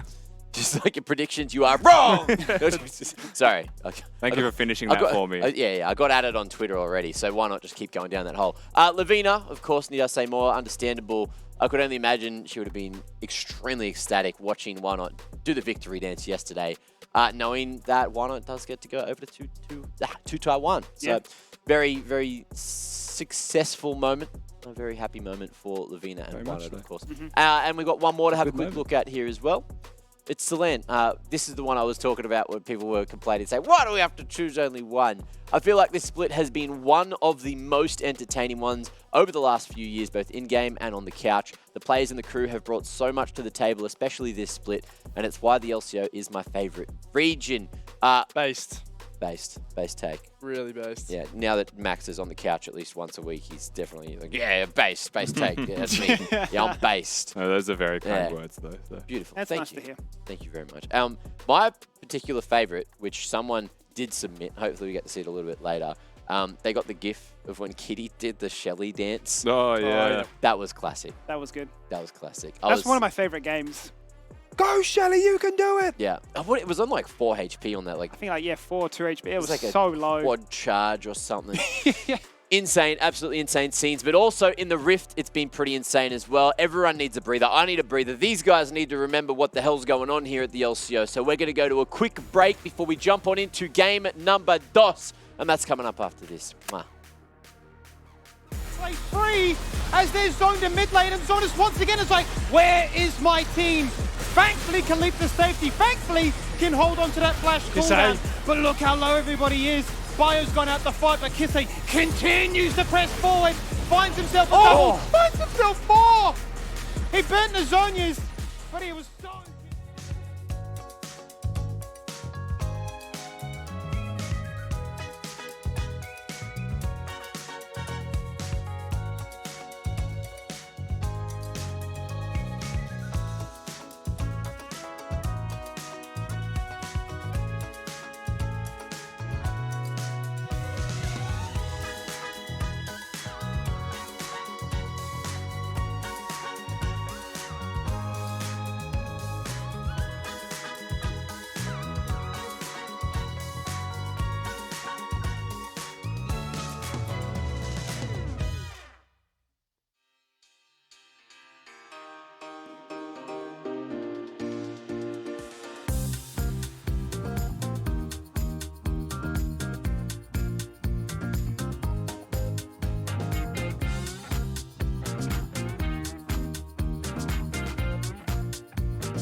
Ladies and gentlemen, welcome back to the LCO. Type cheese in chat because I'm a come at ya. But no, I won't flash you. I'm going to flash this guy after the Don't show flash and me right on now. air. No? Wait, is it a photo of him? It's going to be a photo of both of you. You're both in it. Smile. Oh, wow. Oh, big dog. Big dog's up front. Oh, that's exactly what we love seeing. There you go. Nice pose, guys. Nice pose. Now, look, obviously, we're having a little bit of fun between these breaks, getting these... The flash on that thing needs to stop. Why? I've decided. I can barely see after You're getting it. flashbanged? Just smile with your eyes closed. You look up from being flashbanged and then there's lights here and you're like, I just can't fix this. So, Production needs to calm down. I don't need that either. look, production want to have as much fun as we're having here on the LCO. Look, so far, so good for Chiefs. It's off to a great start, even though it was a little bit shaky, a little bit close for the most of the game. Towards that second half of the game is where they really started to shine. Now, let's have a quick look at the draft again. What would we like to see change for Direwolves in particular going into Game 2? Max, I know you're a huge-brained analyst. Lots of wrinkles up there. What's changing? What's changing? Okay, for me, the thing that needs to change is if you're going to opt into giving Chiefs this hyperscaling comp, you need to give yourself easier engage tools. You need to give yourself champions that can really push the tempo early, right? Like Rusty said, something like a Yasuo mid enables you in these mid-game team fights to have guaranteed engage, guaranteed ways to start fights. Okay. Whereas I'm looking at this comp, there's nothing that puts pressure on Kassadin, there's nothing that really puts pressure on Zeri. So unless you're just naturally getting gold leads and snowballing off that, it's going to be actually really hard to shut Chiefs out from getting to their scaling points. Correct me if I'm wrong as well, but Jace wasn't picked or banned yesterday, right? It was banned. Yesterday? At least once. But it was a first 3 in today's one. And the other thing that stands out to me as well from Direwolves bans is they're banning the Vi and the Chiefs are picking the Zeri. And Vi is one of those champions in jungle that's meant to be picked into Zeri because it locks her down. So I think there's a couple of things to me that are like counterintuitive from the Direwolves bans, which makes me think maybe they weren't prepared for Chiefs to ban the same 3 champions they've banned for the past 4 weeks in a row. So, like, I know the Direwolves... the 25 hours of draft prep that Bliss was. All I'm saying is I know that the Direwolves know what the Chiefs are going to ban because that is not reinventing the wheel by any means. So it's peculiar to me. Why are they afraid of the Vi when we've seen Babip look his best on the Wukong? Right? I would mix up my first 3 bans here from the Direwolves. They did lose to Vi, though, in that last series they played. That was the Vi game that Babip played well on. That's that. I'm just throwing I know. Yeah. But like, if I'm Zaya and I see a Vi, I'm fine with that. Like, if that's the only engage on the team, that's not an issue for me. I just press R and then Vi dies, right? Okay. Like, it's pretty standard affair for me, it feels like. Also, got confirmation. I was wrong. Jace was not picked nor banned yesterday. I thought it was banned because I've seen it banned a lot. So, I don't know. This whole week, these last bloody months... there's been so many games as well, yeah. Just smashed like all the nuances of the different teams that you're prepping into, and then she's just like, all my homies hate ranged assassins, or ranged AD carries, I should say, right? Varus, Ashe, Caitlyn, removed, gone, deleted. Even if they're blue side where they could pick it, nah, not interested, mate. Well, what about Chiefs? Do we see them trying to pull out something new, something fancy? Do you think that, the performance from the Kassadin is going to warrant a ban going into Game 2? They won't want Kisei playing that, surely. It depends on side select, right? I think if you are going to red side, definitely not. You don't need to look to change anything. But I think I like the Zeri, obviously, a lot. That just looks like Razor's quintessential pick. He will always go to that if it's available and it looks like a good spot for it. Yeah. I think in terms of bans, it's really hard to change what you are banning because that opens up a whole nother can of worms, like Skimmy said, where you're giving these really high prio AD carries like the Varus, like the Caitlyn, and that can just run over an entire lane, right? So to me, it really is, depending on side selection, which I know we'll get to in a bit. We can bring it up if you want that. Can we? Yes, we can. That would be fantastic. Well, that's beautiful. Let's have a look. There we go. Red side, flipping it. Yeah, so Continue. absolutely going to be giving Direwolves the opportunity to react a bit more to this draft and hopefully not end up in a similar scenario where they are getting outscaled. Yeah. Okay, anyone else want to talk about how good red side is? No one? Good. Well, Dan Fairvote.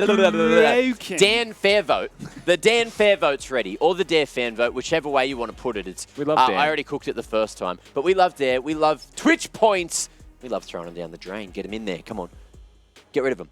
Get rid of them. You might get them back. You might not get them back. It's kind of like a boomerang. If you throw it right, it will come back. If you throw it wrong, it's not coming back. Valid. Skimmy, have you ever thrown a boomerang? I have not, but I actually watched a video about this yesterday, and it told me this entire idea about the technique of like the angle you need to throw it at and a particular like type of boomerang. No, I really want to. I feel like I'm a tourist. I feel like we should take Skimmy boomerang. That needs to be recorded content. Have you guys? Yeah. Really? Yeah. I've never thrown a That boomerang. was I thought it was like a quintessential when you're growing up in Australia. Like someone in some part of your family will just like bring a boomerang to like a family get together, and you're just like, oh, how do I throw it? Oh, this way. Bam. Oh, wow.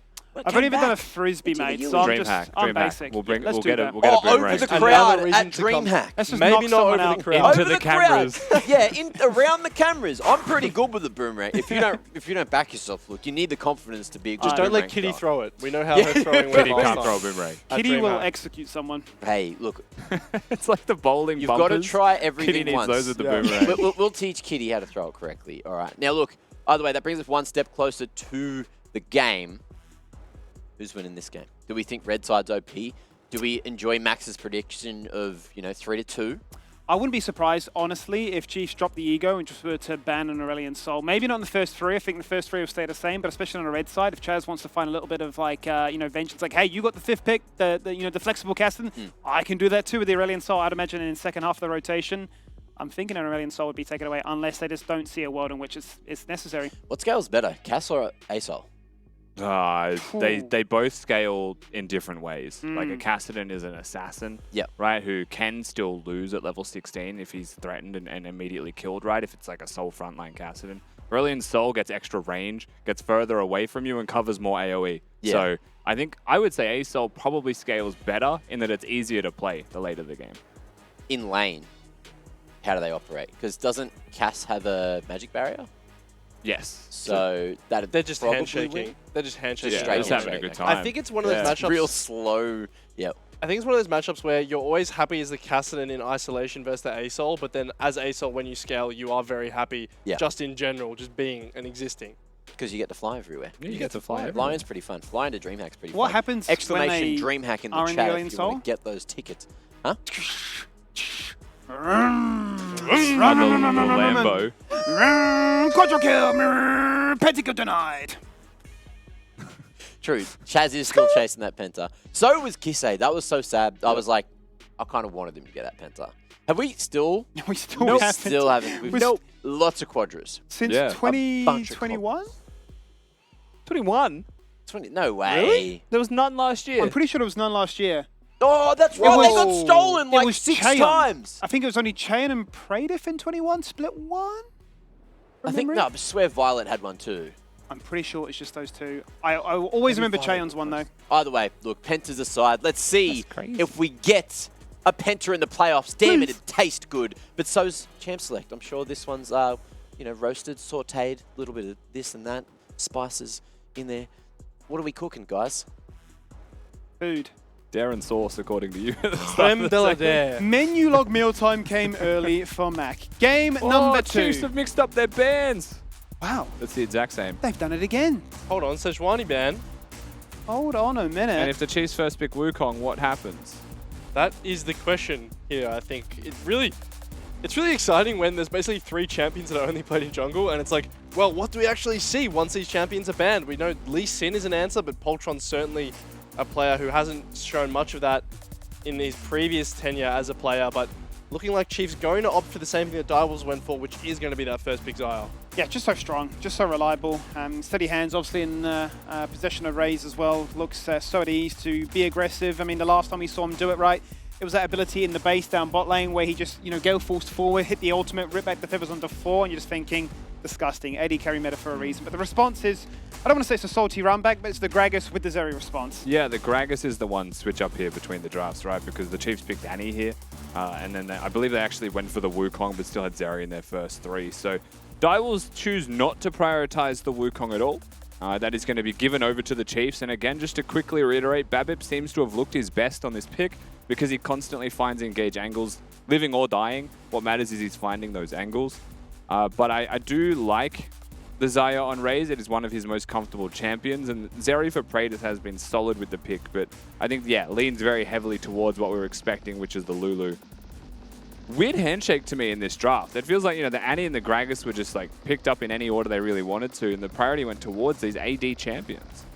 Yeah, Zeri Lulu, an incredibly potent combo. We know that if this hits the late game, it is going to be an absolute menace in team fights. And the Gragas, once again, providing an avenue for potential disengage to match out of the Chiefs. But it is interesting, like you said, that they are happy you know, to leave that Wukong to that second phase, basically knowing Babip is going to pick that up.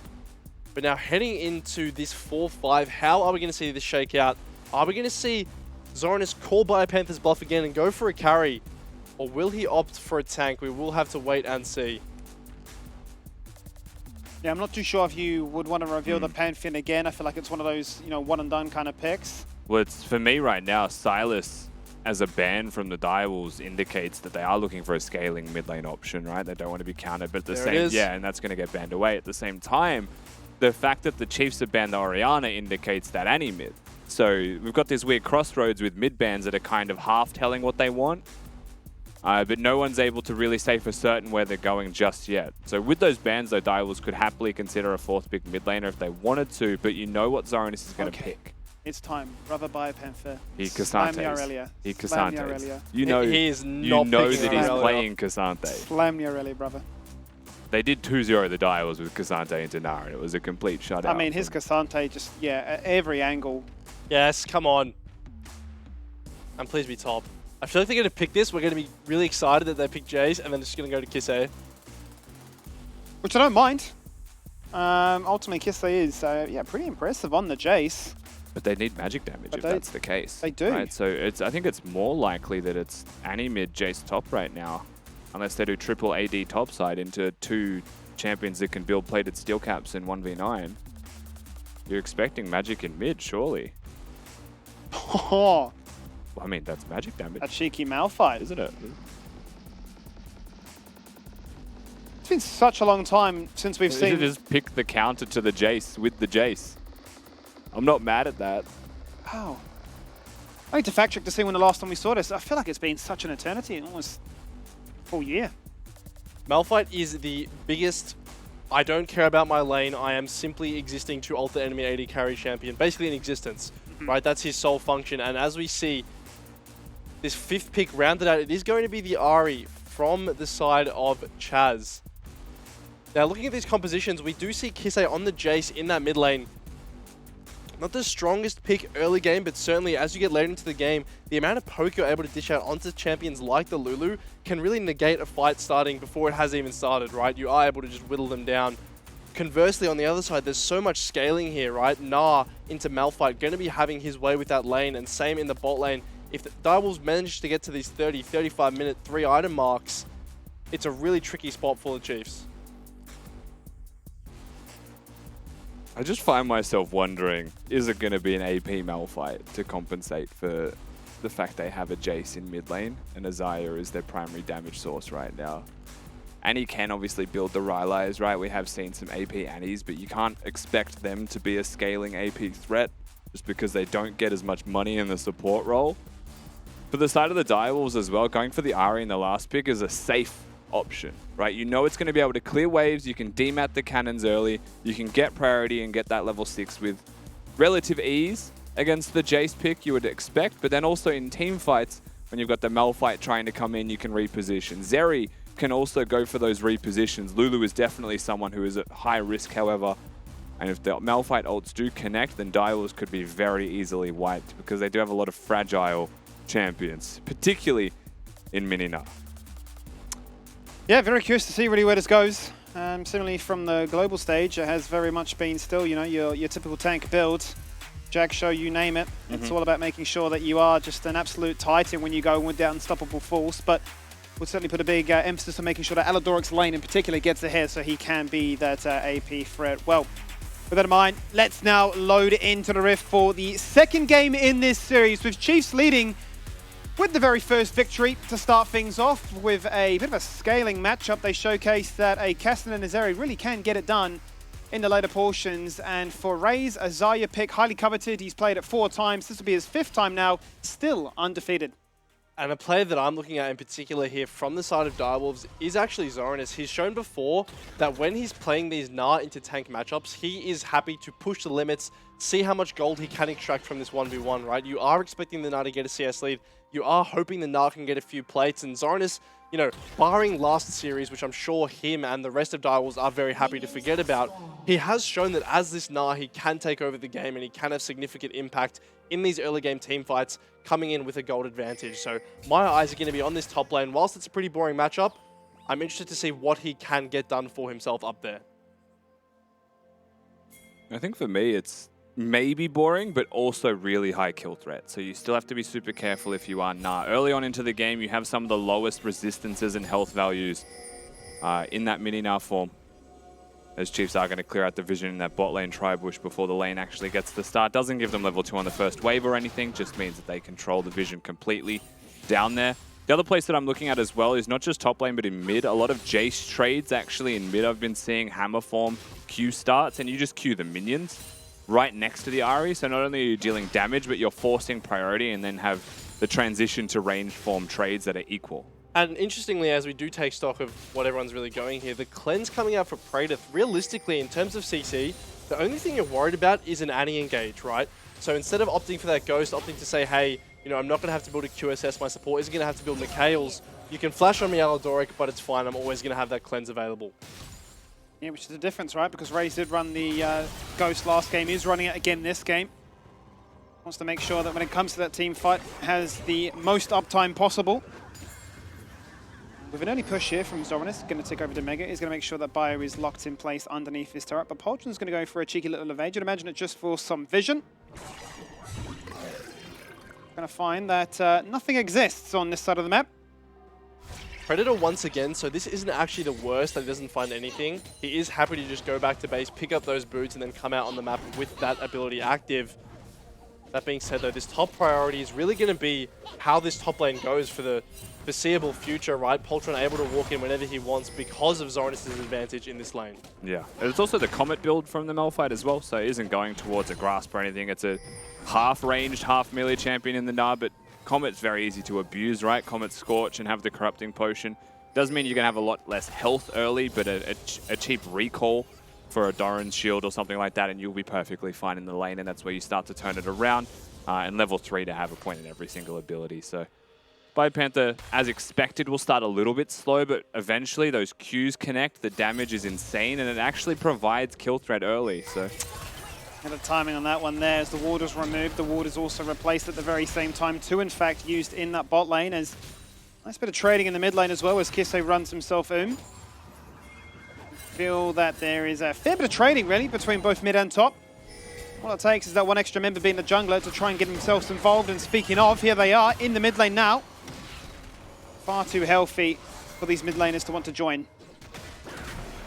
Like you said, just a bit of jostling all across the map, really. TP is going to be available for the side of Chaz, so not really going to miss too much. Meanwhile, in the top side, like you said, there really is that kill threat when Nah is in mini. He can get poked down, particularly once Malphite hits 6.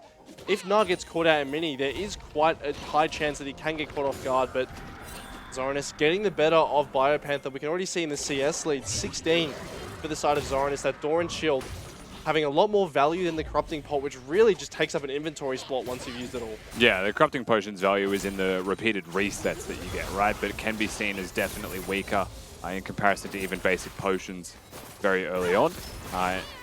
20 CS is nothing insignificant. It is quite a large lead for a 4-minute point in this game. It means that first reset from Zoranus is going to be significant. And the BioPanther actually really is just limping behind in control in those top lane items. Kisse taking a couple of really disadvantageous trades in mid as well, going for this tier Cull build. He's very comfortable just trying to scale, but Chaz is the one putting pressure down because he always has the Gragas nearby. I don't like this from Zoranus. He's gone for the Merc Treads. Now, if I'm looking at Chief's comp, I'm seeing 99% of the damage that's going to be hitting me late game is from an AD source, right? Whether that be the Jace, the Xayah, or the Wukong. This is purely going to provide that magic resist in lane, so the Malphite doesn't hit as much, but I would have loved to see him go something like the Caulfield's Alidoric. Yeah, we're going aggressive in the bot lane, aren't we? As the cleanse has to be burnt, has to be respected. Also, Ignite and Heal used at the same time. Not enough to find lethal, but Babip is waiting, wondering if Direwolves would continue to press forward. He forced the cleanse and the heal, but didn't use the ignite, so it makes you wonder if the Chiefs are going to look for that follow-up. Babip was hitting the Drake and could have completed the Drake. It was kind of drawn to the pressure that was happening in the bottom lane, a gravitational pull of Alidoric shot calling. Certainly a player you are willing to listen to, but yeah, Praedyth almost felt like that cleanse was just him getting scared almost and feeling like he had to press a button, but Look at this stacked wave coming out. There's no Mega. There's not going to be a Nara ultimate. He's going to ward for sure. They know that it's coming. The dive is the big focus in top lane. Babip is near bottom, but eyes How on close Bio. is he to 6? And there's no one to 6 protect him. now. There is level 6. Can he go for it? He flashes away, dodges out the charm, turns around with the ultimate. The wave is still there. So he needs to make sure that these turret shots can hit these minions, or hit these champions rather. But he's done enough. Yeah, you're absolutely happy with that if you're Biopanther. I mean, sure, you use Flash and Ultimate, but what does that really matter? On the opposite side of the map, your jungler's getting Dragon, your bot lane's having a free time with the lane, and you trade the ult from Ahri as well, so overall, Biopanther proving that he really is the rock in the top in more ways than one.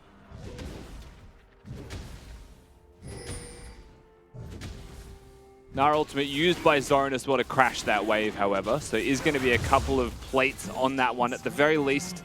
They'll still find a trade that is positive for the top lane matchup of the Direwolves. 20 CS, 2 plates. You take those, you get a good reset off. 50 seconds until the Rift Herald spawns for the first time in this game as well. What that does mean, though, is that if you go for the Herald on spawn, Malphite probably doesn't have the ultimate there. But with that in mind, Chiefs, with an early Drake, can choose if they want to go towards the Herald. And right now, we're choosing to deploy to the bottom side of the map first. Definitely are. That CS lead in top still remaining. Zoran is sitting on 67 at the moment.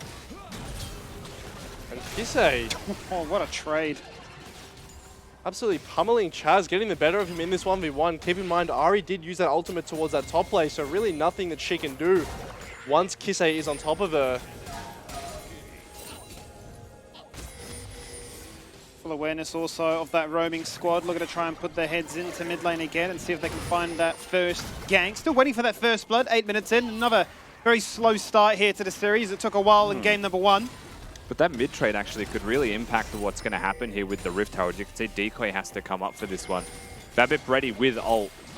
He's looking for it. He might just look to try and solo out Chaz, who has to force the flash. Oh, Sean connects as he's flashed across the explosive cast into the polymorph. It's beautiful. And Chaz has been bailed out by his team. But Aladoric found that first blood in the bot lane. He's removed Praetor. And the Herald will finally be taken by the Direwolves. Babip thinks he's going to get the kill, engages on towards Chaz. Meanwhile, off camera, the first blood comes down onto Praetor. We didn't even see it. Well, it has ult. See what he can do onto Poltron. He's going to flash away and says, well, I've got an ult to catch you across this wall. Kisei's here. Will be that 2v3. But Chiefs are looking comfortable. They found their kill into Decoy. Across the wall is Zoranis, who's now dropped to 50. I mean, the damage, it's so early on. It's a tier, it's a cold, but this Jace is pumping. And they're potentially collapsing on him as well. You can see Zoranis is trying to keep his distance. Poltron going to be nearby, but so is Biopanther. And it might just be an escort mission to get Kisei out to safety, and it should be okay.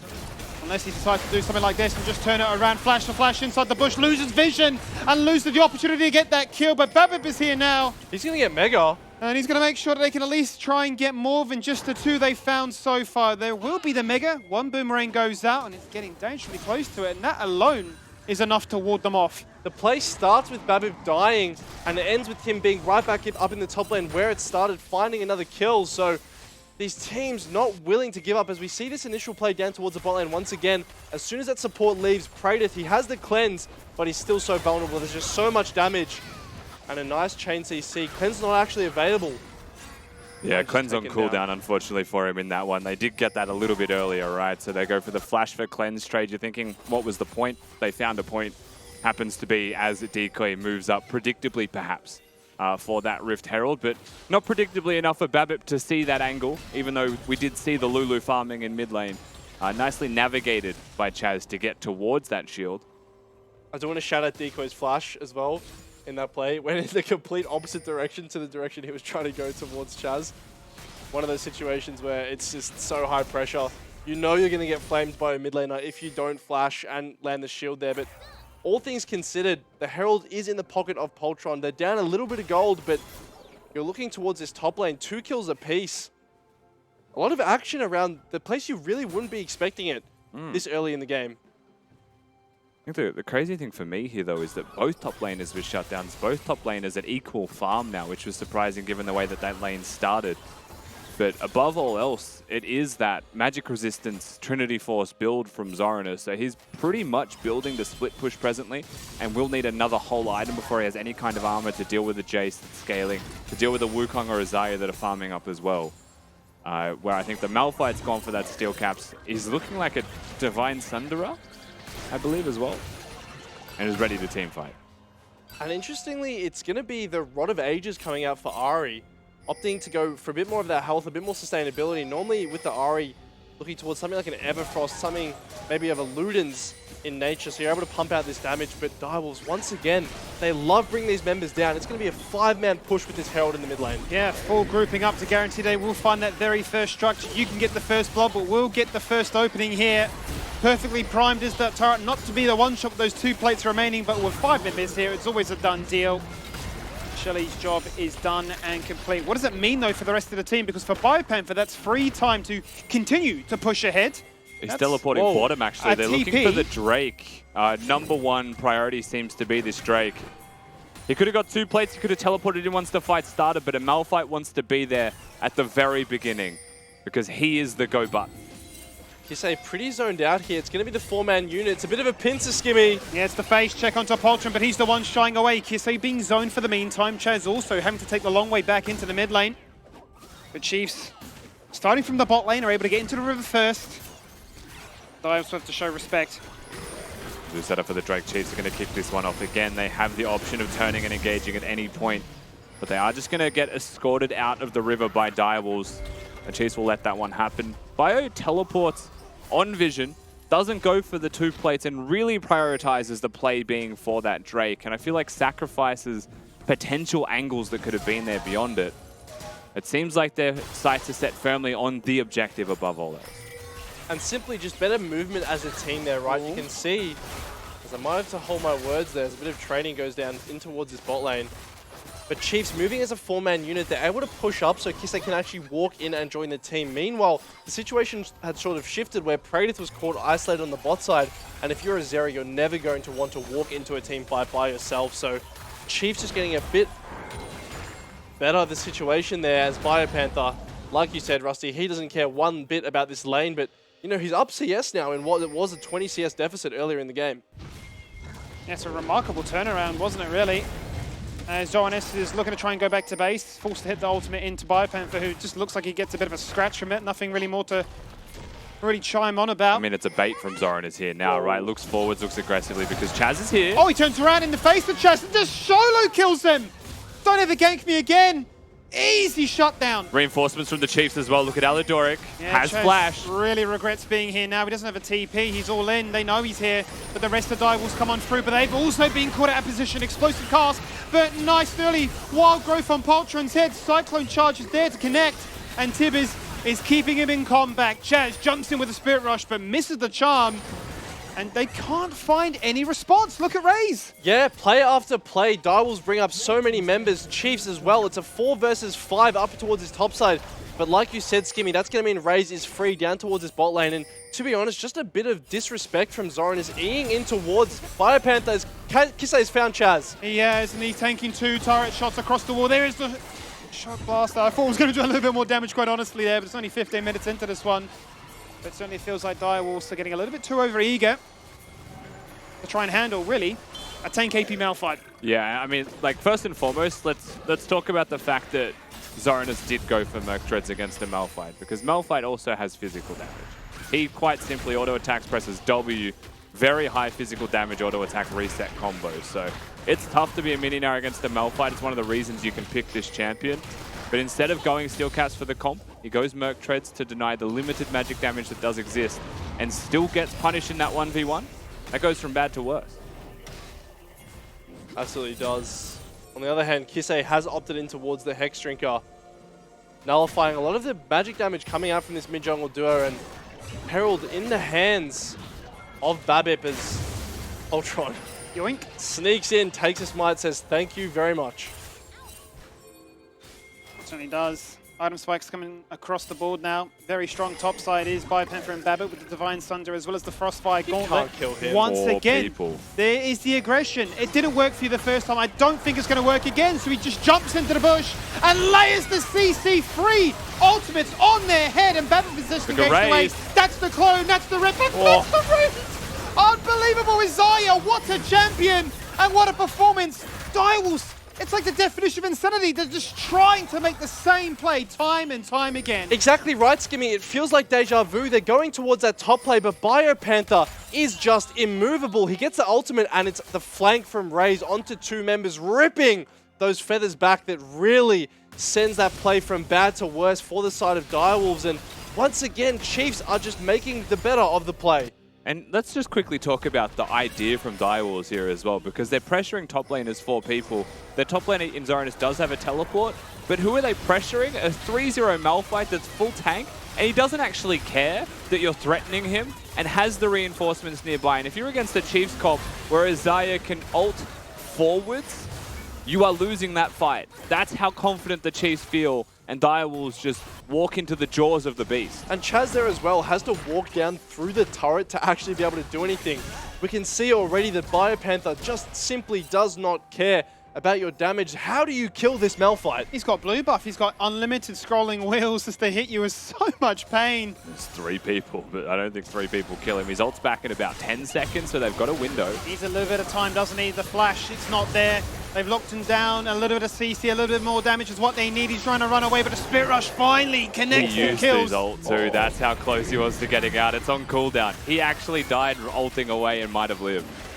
But meanwhile, on the other side of the map, right, you ask, what do you lose? And it's going to be the mid turret. It's going to be the Dragon as well. Might be a second. Yeah.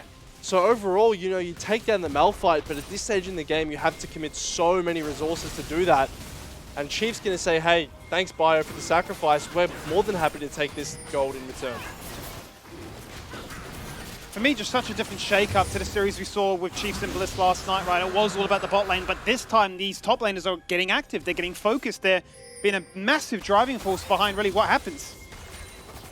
And I love how Bio, at the end of the day, has 119 CS. It really speaks just how much he's been fighting and how much he's been involved.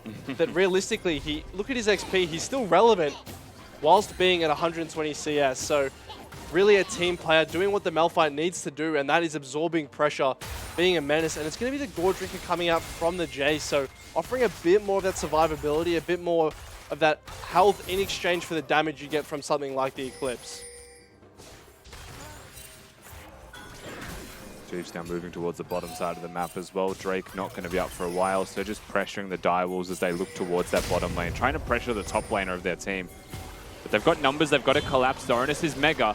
Needs to fit the Trillies as well. They've called out Poltron. He's been isolated. Lightning crash across the wall, but Praetor can't do it. Raze has found the first kill. Praetor forced to try and flash away to live. He's got to try and fight himself out of harm's way, but he's isolated between 2 towers. And Raze just gets an easy double kill. And it's just confusion. A lack of understanding, and Direwolves are falling. You're really disorienting from the Direwolves, right? They have an idea and then fail in execution when they're pressured. Meanwhile... Oh, the ultimate into the charm was a little bit of an interesting interaction, but it's not enough to find the kill onto Chaz just yet, but he's forced to burn his ult at that same exchange, and I mean, now you're just finding so much pressure that you can just continue to siege. But it's not Chiefs starting these plays, right? And that's what the confusing thing is for me, is that it's Direwolves who are opting into these aggressive plays and moving forwards, and then the engage whiffs from Poltron. Praetor is suddenly over the wall with his front line dead, and it's just another 2 free kills, and the Chiefs, off the back of all of these plays, are getting objectives as well. So not only are the kills going over, but it's 3 dragons, it's 3 turrets. As we take a look at this again, look how far pushed up they are as Poltron tries to find the E onto Babib through vision, but just whiffs it. Yeah, just straight up misses, and then at the same time Zoranus gets zoned out by the feathers, can't look for the Mega Nub. Praetor's abandoned and just has to try and kite for his life. This is very reminiscent of game number 1 as well, that the fights that Direwolves are losing are the fights that Direwolves are choosing to take. But now we look at a Chiefs roster that are feeling that momentum and starting to run away with it, particularly through that AD role, and a very farmed Jace at that, as now they've got the Soul Point to threaten, they've got Baron buff on the map, all of the cards in their hands, except not enough of a gold lead to make it easy yet. Definitely not a write-off just yet, as Direwolves will look towards this mid lane, but there's so much wave clear. Chaz! Yeah, double Shirelli has been used. Chaz looking for the charm, doesn't find it. Responses are 2-man Tibbers. And there is the Featherstorm once again, but once again also Chiefs are always flanking. In comes Fire, wait for it. 2-man knock-up. The stuns, they don't know what to do, they don't know where to be, and they don't know how to find a kill. That is the clear statement here. They are gonna get aced. and it might just be a perfect one. And once again, Direwolves make the play. They try and Shirelli is down mid lane. They try and look for the action, but every single time they try and make a play happen, the Chiefs have the strongest counterpunch between the two. A flank from one member, a teleport from another. Bio, the third person to come in and just knock them down bit by bit. And the Direwolves army collapses. And you said the Baron wasn't easy before, but take 4 kills. As we see this play again, you're absolutely right. It's Chaz starting at spirit rushing forwards, trying to land the charm, but Raze is just immovable. Gale forcing and ulting forwards, and meanwhile Babip is on the flank. Kisei as well. Biopanther from the bot lane lands a 2-man ultimate. Direwolves just have no hope in this fight, and Chiefs just run them down. A couple of close kills there as well, for what it's worth. I think Praetor played the team fight quite nicely, and that's without his support really there to help him. The Lulu was dealing with the Malphites, running him down. Almost got Raze, but Raze broke their ankles to start the fight. His job was done, and he did so much damage even if he died. It's one of those situations that for Praetor, it's a silver lining. Big absence of some of the spells available now for this upcoming fight. 40 seconds to fight for the soul. A Cloud 1 with 3 stacked up by Chiefs already. And Poltron already bearing the brunt of a lot of damage. This Dragon Soul looking like it's so hard to contest. Nah is in mini form, and look how far pushed back the Direwolves bot lane are. We talked about how Lulu was going to struggle into the long range of this Jace as the game progressed, and certainly looking to be the case here.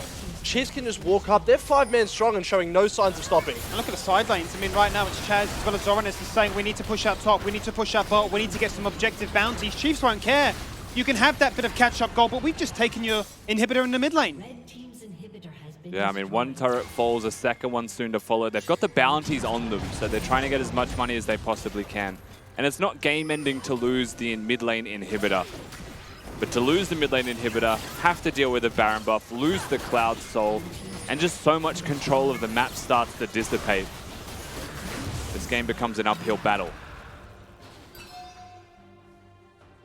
Certainly is going to require nothing short of a miracle from the side of Direwolves as we look at the items coming out. Mana Moon completed for Kisei on the Jace. Rabadon's is in the inventory of Chaz, if you are a Direwolves fan. Running a fair bit of damage, however, his build is quite low AP. Going to need to find that pick, find that charm onto a target, but who is it going to be, Skimmy? Well, that's the most important thing, right? They need to land this charm, right? They've got a comp looking to try and find those picks, but they've been unsuccessful. They overcommit to find that initial target, and then Chiefs just land the killer punch. They get the flank. They've almost herded you in like a pack of sheep. Make it look a little bit too easy to corral and understand really what your next move is going to be. And with the map that much more open up for them to rotate around, I will need to pay respects to defending these extra structures.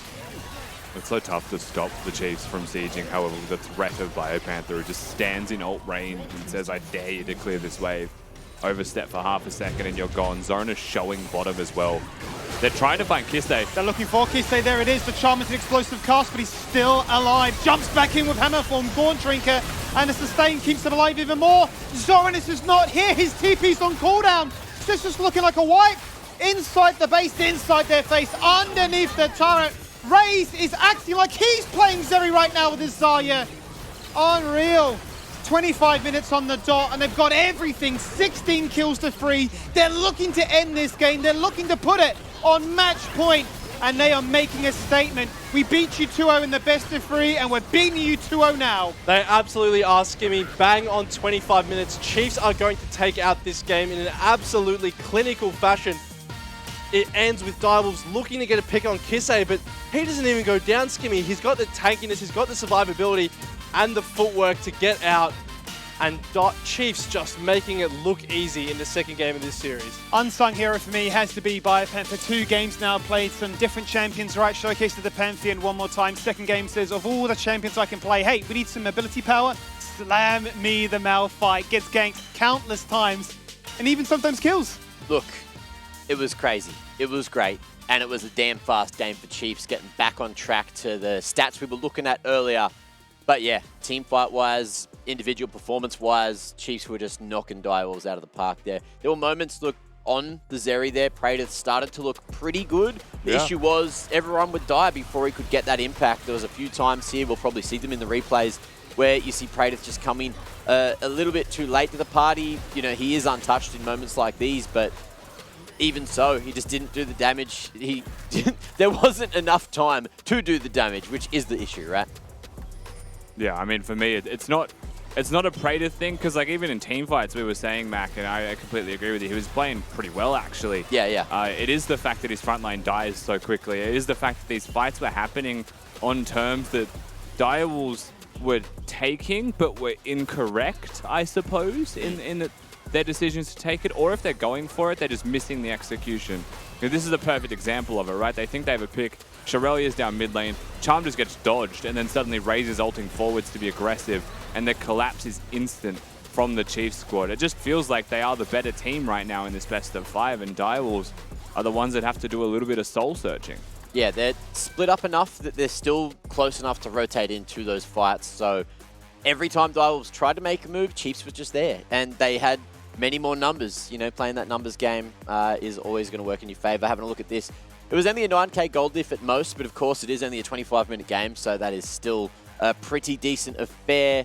Praetor, of course, getting the most damage over Chaz there. It feels like Chaz didn't get to play kind of maybe what he wanted, you know. I feel like what we've seen from him on some other champs has definitely worked better.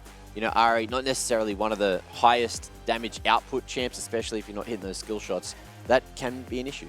And I think a lot of it, like Rusty said, comes down to target selection. You really look at where they were allocating their resources, and that was, you know, they're diving a Malphite top lane with the Ari. That's not going to do much damage at all, right? And you think about how they're approaching the fights. They're always giving Raze an angle where he is very comfortable playing front to back, right? The reason Chiefs looked so dominant in that game 1 against Desire was because they were putting pressure from multiple angles, and she was never able to just directly hit in front. However, like we saw in that mid push there, just a clean front to back Raze, and especially that Desire, is just going to have a field day. The thing for me, so Direwolves are trying to win these games, and their average game time on their wins is a bit longer, right? So you want to go, I'm just thinking about like the item selection. You got Rod of Ages for Chaz on Ari, yeah. Chaz on Ari.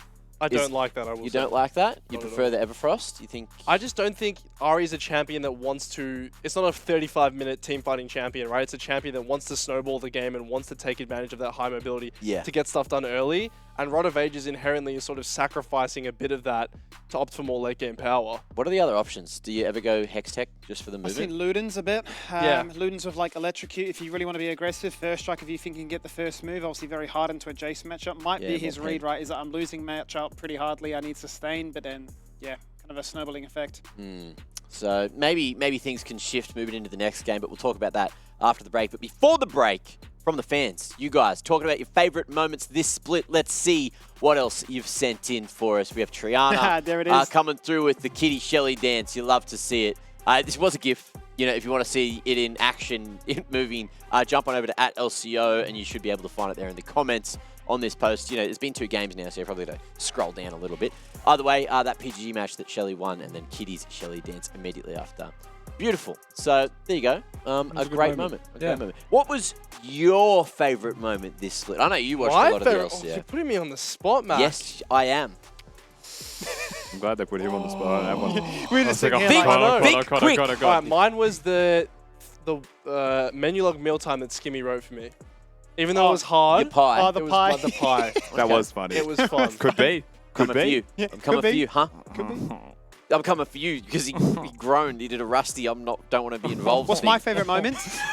My favorite moment of split is working with you guys. Oh, that's so cringe. That's so cringe. Oh, my heart. I hate oh, it. my little old heart. That's so nice. What about you, huh? You got something just as wholesome? I was thinking about all of the countless times Kitty's been unable to do maths or write anything coherently, and I just wasn't sure if that was this split or if that was last year, because it's happened so much. I think a little bit of it was last year. Some the spelling errors with this split, but Kitty just having a meltdown, or even just swapping accent was, you know, Yeah. every Those are bloody good day. moments. You know, When she she's just- upset, she just becomes American randomly. Yep, a little bit of the UK accent, you know, just dipping in there. Either way, look, reminiscing on old times, nostalgia. Hey, these buds, we're gonna keep on reminiscing because we got to go to a break to get into Game 3, ladies and gents. Let's see if it is going to be a 3-0 just after this.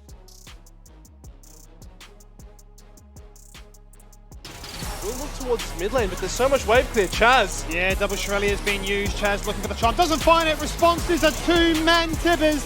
And there is the Featherstone once again. But once again, also Chief are always flanking. In comes Fire. Wait for it. Two-man knock-up. The stuns.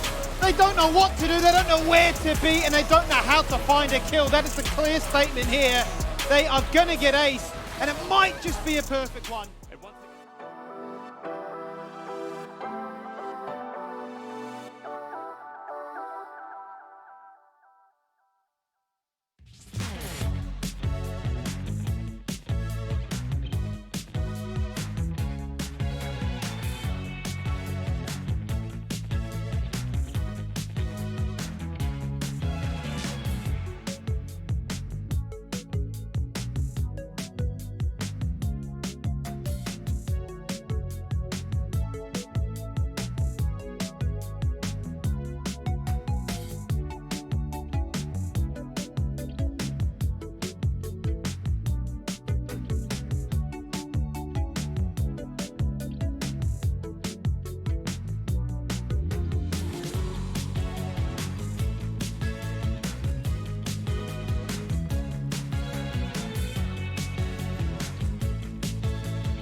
Nothing to see here. Nothing to see here, apparently, in the show. See ya. Welcome back to the LCO. That was We're quick. about to get on into game number 3. We're having a little bit of fun here, and we've also found some mysterious artworks on the set that have been hidden under Rusty. But we did find the artist, however. So look, that's a beautiful rendition of The closest that you'll ever Uwu. get to me doing an uwu is holding this. That's No, you are contractually obligated. What if we grab your hands and force you into that position? no, I will scream. Probably get into some Yeah, trouble. but would you stop us? Yes, Would ya? I would scream Have you first, seen though. these arms, huh? Would you stop these? I've seen the arms all the time. And mate. then you just find, have you seen my arms? Like, By the way, Have you seen my vertical jump? I'm out of there. shout out to Marshall in production for the mystical, magical artistry that was just left around the set. You love to see it. We also love to see a little bit of good League of Legends and Dare Iced Coffee. If you want to play some League of Legends, a Dare Iced Coffee is the perfect fit for you, isn't it, Max? It absolutely is. Bit of caffeine, Oh, bit yeah. of sweetness. Especially on a day that's 36 degrees like today was. A great way to cool off in the afternoon. You look magical oh, when you keep drink zooming. Keep zooming. Skull, skull, skull. That was a lot of dare. Oh, give us that smile. Oh, yeah. Give us that. Oh, there it is. Beautiful. It's the mustache. Had to smile clean off for the me, mustache or you as well, just but get the look, front four teeth. Yeah. Mustache covers the rest. That's why you get the big moustache. Then, you hide everything else. There's the mystery. Anyway, let's There's look at the draft mystery. for the last two games between the Chiefs and Direwolves, Mac. Settle down, hosty. Anyway, Rustost? What's Rusty's host name? We I'm called probably you. still I'm shipping you rusty. as a couple. probably still rusty. You're called Musty. Musty. Yep. Yep. Oh, Musty. All right, break That's, this one down for me, mate. What's going down and why are Chiefs winning? So, game two, for me, I think Direwolves... Okay, there's one thing that I think really needs to be changed by the Direwolves between these games, and that Yep. to me is actually the Gragas pick. Yep. The reason that I think the Gragas pick needs to change is both games they've been playing Predator full AP builds, and they haven't been able to let Chaz just play scaling hard carry AP options. Game number two saw a Jace that could go Merc Treads Hex Drinker. Wukong is a champion as a jungler that also gets that Hex Drinker and can go Merc Treads. So you've now made the game so much harder for the one carry on your team that was really good in your last series against the Chiefs, right? You've now made the game so much harder for Chaz, and it does feel like he's had a very muted series. He hasn't really been able to have that impact. I think for me, that's the number one thing they need to consider right now. You assume they go for red side. You don't have to pick the Gragas. Well, fortunately, we have side select ready to see which side Direwolves picking, and they're staying on red. I did notice that ASOL ban came through. You can I'm see glad. the Chiefs were kind of worried about it. Do you think they're going to go for the same kind of bans going into this? I mean, possibly. I mean, I think there's two worlds, right? One where you think that your mid jungle is strong enough that you say, I dare you to pick the ASOL because then we can just beat it. Otherwise, you say it needs to be banned away so you have no reliable option to try and cheese, so to speak, your way into a scaling matchup and sort of come out ahead. He's just too good on it. I mean, he has the most kills in the playoffs with it, right? 14 kills on that Aurelion Soul. Why give him the opportunity to carry? What are other viable mid laners that we know Chaz can play? You got the Zoe. Is Zoe viable at the moment? Ryze, Victor, his Victor. two number Talia. ones, Talia, added to that mix. I think those are the next three that he would default to. You mentioned the Zoe in Pentiment 2021. He was a very active Zoe player for sure, and I feel like that also showcases that he can play more aggressive in earlier stages of the game. Look for those one-item spike champions. Wouldn't be mad at that if I were the Direwolves. I'd like to see these team fights they're trying to go for be executed successfully. So I personally want to see Chaz back on Akali. Given that we know that Kisei is so good at Akali, I think Chaz was also the go-to Akali. That's what sent him to MSI. It hasn't been getting banned, has it? So it has been open. Yeah. It's been open. It'd be cool to see him. An opportunity, maybe. Gymnastics could be on the cards. Whoa! Double kill. I think they just prioritize the If I Annie say over if the I say a Gragas word, guys. if I say a word like really, really excited, you need to react. Whatever your brain does, you just need to let it go. Ready? Dare fan vote. Yeah, that's about it. Yep. Next. Twitch points up there. Oh wait, we're gonna do more. Yep. Twitch points. Just give me everything. Champ select. That's not ready though. Ah, cool. Oh. What about you? How do you react? What Or are about you me? too scared to To react? what? Are you What? gonna be too? Are you gonna be 2 foot on the spot? No, I'm Physically, good on the still spot. making Alright, give noises. me I'm just a soundboard at this point. All right. ASOL.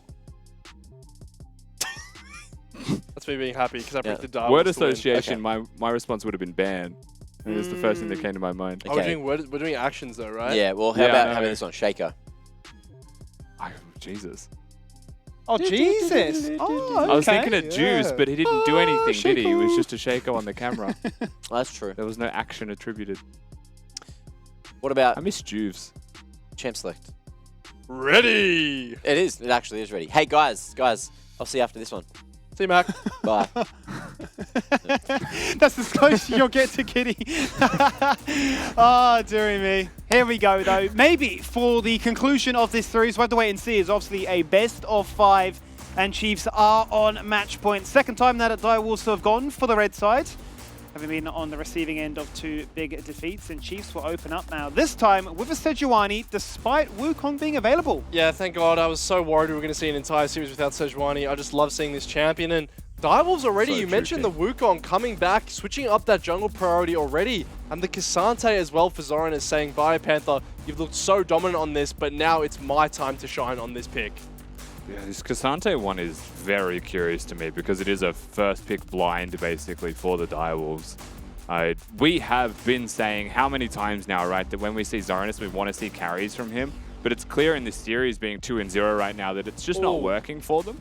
So it does seem like we're going to get a switch up. However, Chiefs go Sejuani, pick 2 melee champions in their solo lanes. We're talking about switch ups, it's spicy.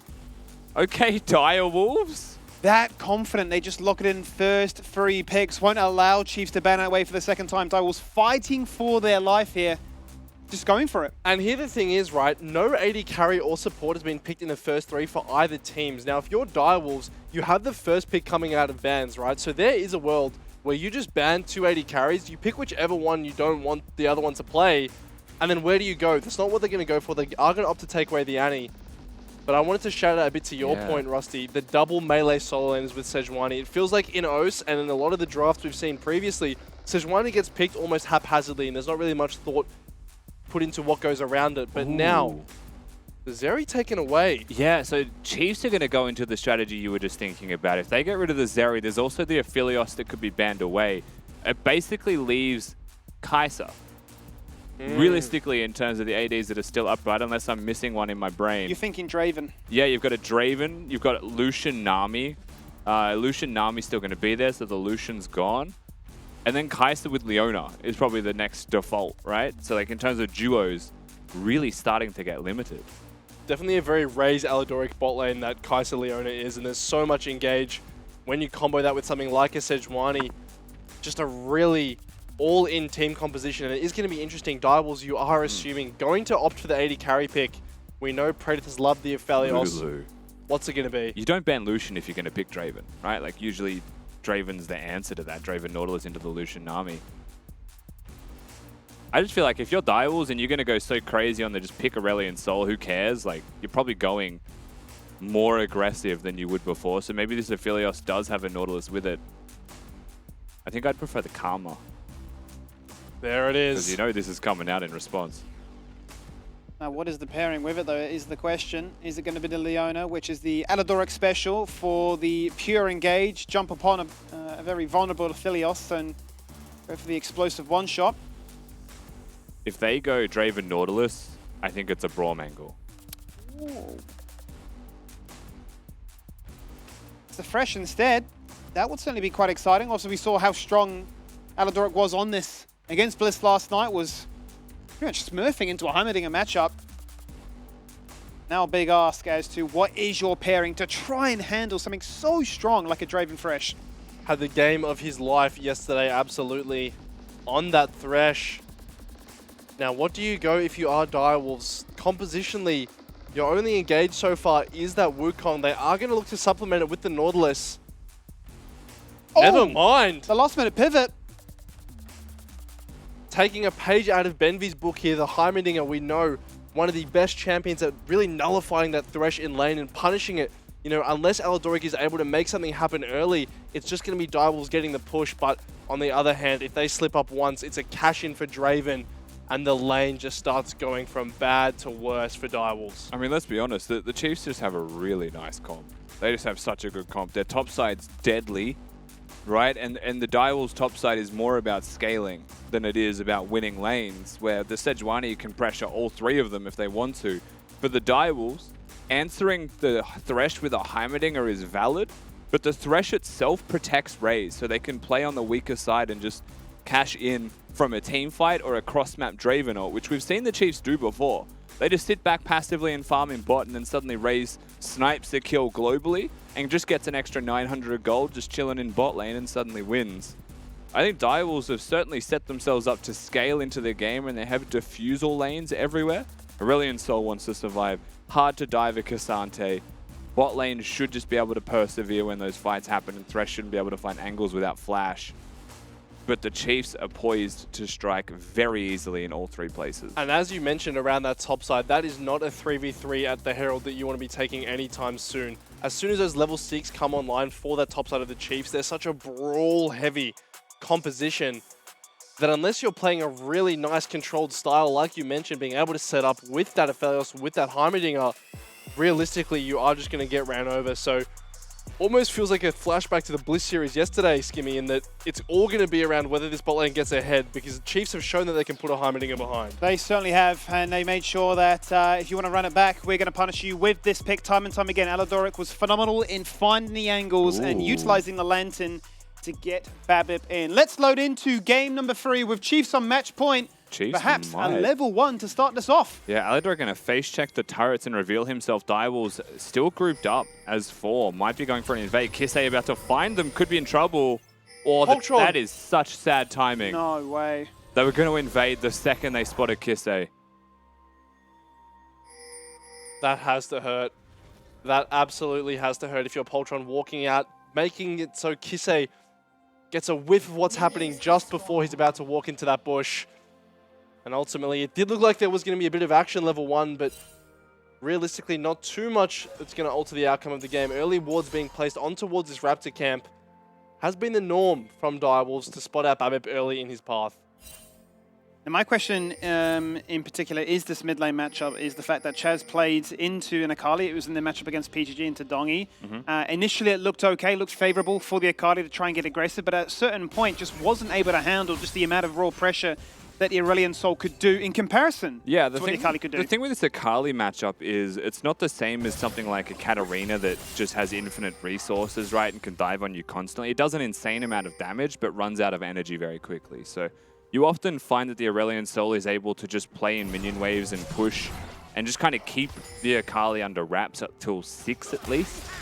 And at level 6, it becomes extremely dangerous. Aladoric looking for it, starts it off. It's only level 1. That's already burnt the cleanse from Praetor, taking no chances in this lane matchup.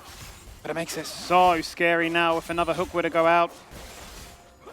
Feels a bit too easy from Aladoric there, realistically just walking up, getting the flay. Level 2 is going to come out. Flash. Oh, nearly got it as well.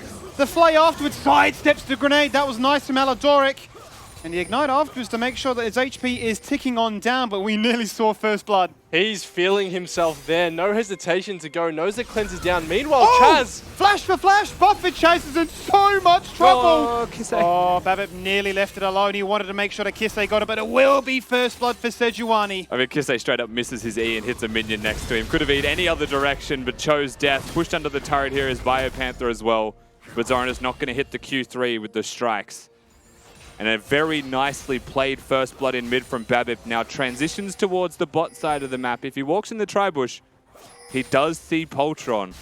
He's got smite available. On top lane continues to fight, and Bio's won out the 1v1. We are getting fights in every single lane right now. We're just waiting for the first fight in bot. It's so sad if you're a Direwolves fan. Your top lane is getting solo killed. Meanwhile, Babip just walks up, says thanks for the leash, Poltron. He can't even defend this, Skimmy. Aladoric's coming up. Aladoric's coming. He's heading to flash across the wall. Kisei was there first. Now they take a 1v1 back into the Aurelion Sol and say you have to jump right back to that tower. We've got the HP advantage. We've got your jungle on lockdown. Oh, geez, man. It goes from bad to worse, and we're only 3 minutes in. Kisei keeping Chaz grounded in mid lane, preventing any access to the jungle. Decoy. Right. Hook hits as well. I mean, Babip just controls both of those jungle camps. Poltron has nothing. Has to burn his own flash too to escape his own jungle. And this Chiefs just turning the game on its head from minute 1, realistically. As like you mentioned, Poltron feeling really bad at the end of this. Chaz, once again, he has no flash in this mid lane. Oh, just able to get the Astral Flight off though and make sure he's out of range of that Sejuani passive. Both flashless, but mobility coming in clutch. Let's run it back here with the initial fight top side that did find that kill. This does look good for Zoranus at the very start of this one, so it makes you wonder if it's a cooldown thing. Nice flash from Biopanther. Gets the Q cycled up, gets the slice and dice. It's very simple. Navigates the abilities of a Cassante, dodges the skill shots, and just gets his full combo off a second time. Renekton, a champion that has so much damage. Once you have that Conqueror stacked up and then Empowered W comes through. Uh-oh. As look at this, there's 3 members here. Hex Flash. Oh, unable to find it.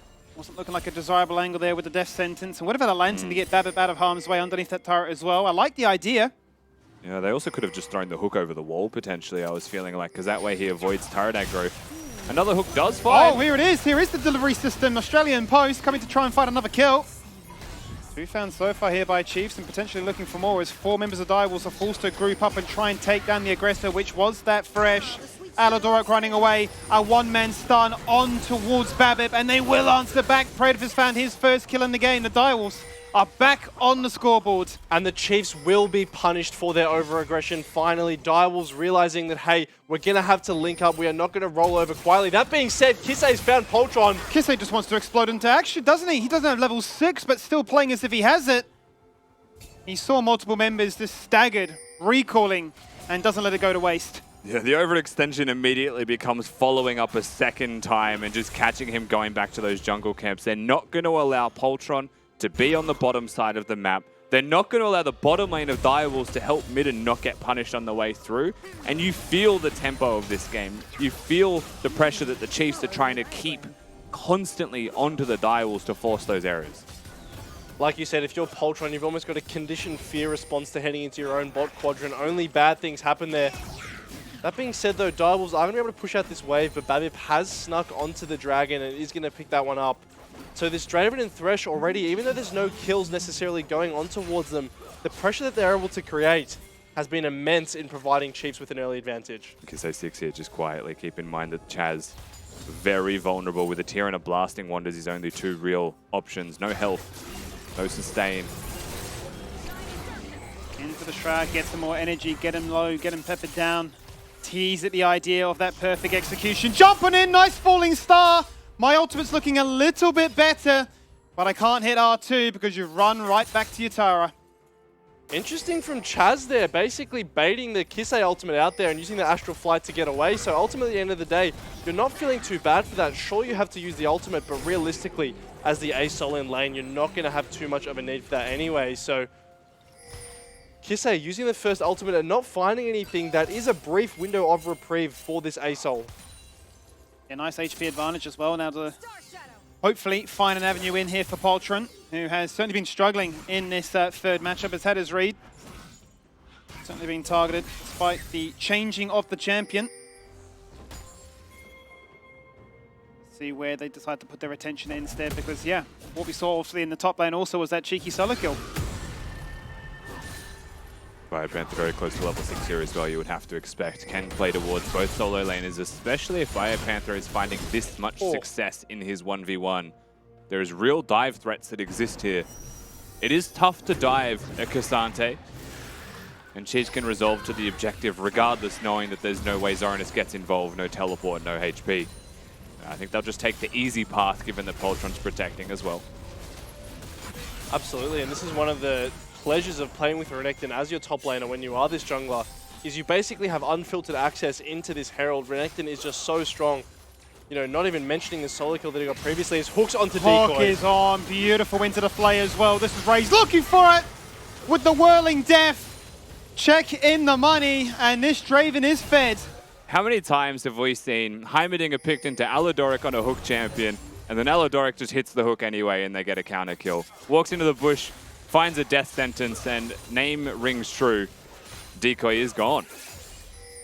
And that's huge. Big cash out from Raze as well. It's always that first kill you're wondering about on the Draven. When is he going to be able to get that big influx of gold? And, you know, he's going to feel really good heading back into base. As we get a look at the gold now. already basically 1,000 gold ahead of anyone else in the game, sitting at almost 4K. Certainly is the beauty of that champion. High risk and high reward, and it's worked out wonderfully on this occasion.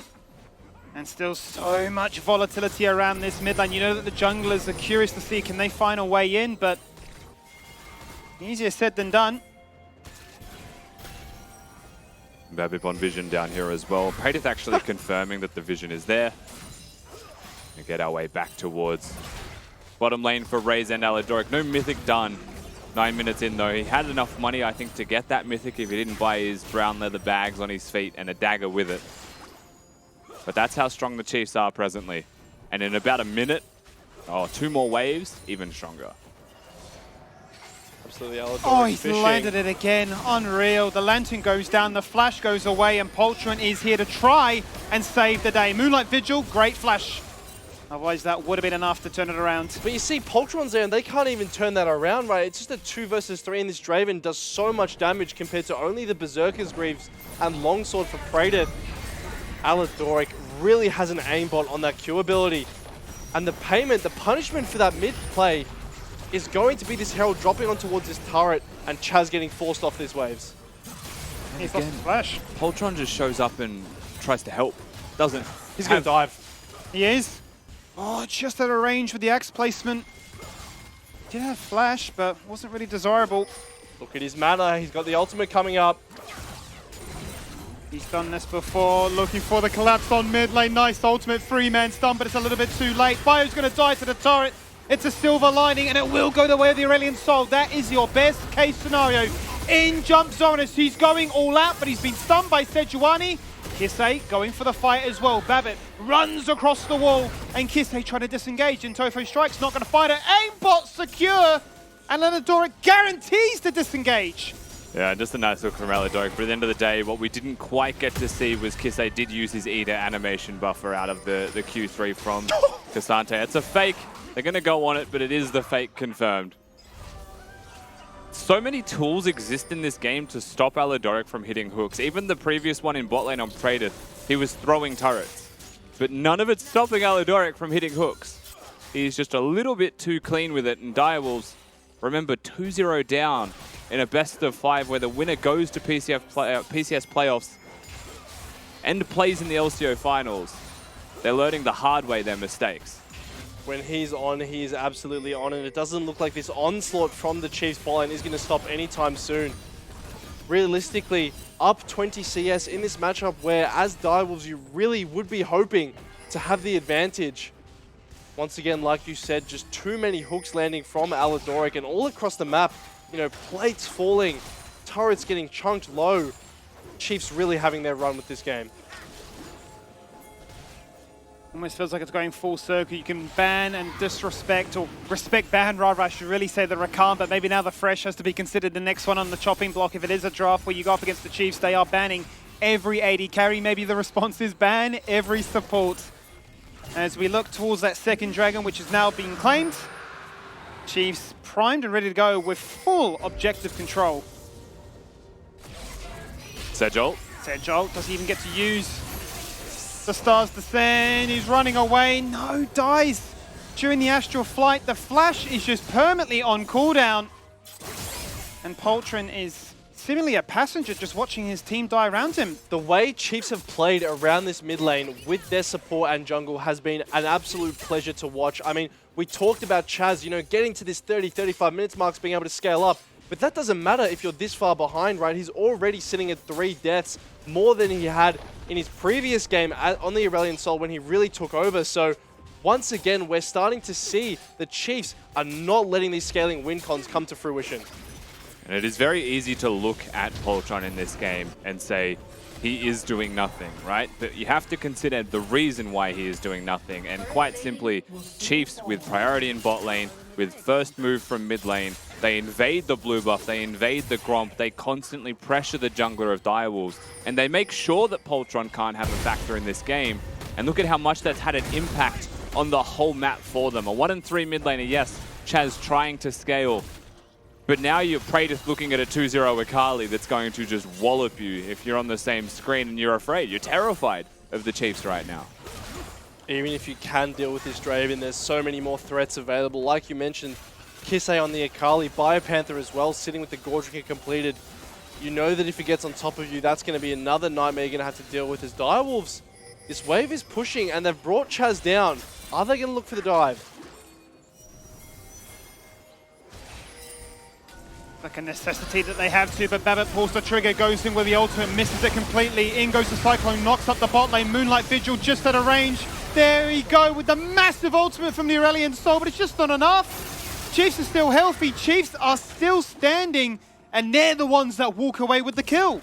Yeah, meanwhile, the absolute raid boss that is Kisei on the other side, just keeping them all busy, jumps over the wall and finds Chaz as well without ult if the E hits. If it does, he can certainly find himself a kill. Forcing the flash again. That button just does not exist here for Chaz. It absolutely does not, but Kisei has the flash.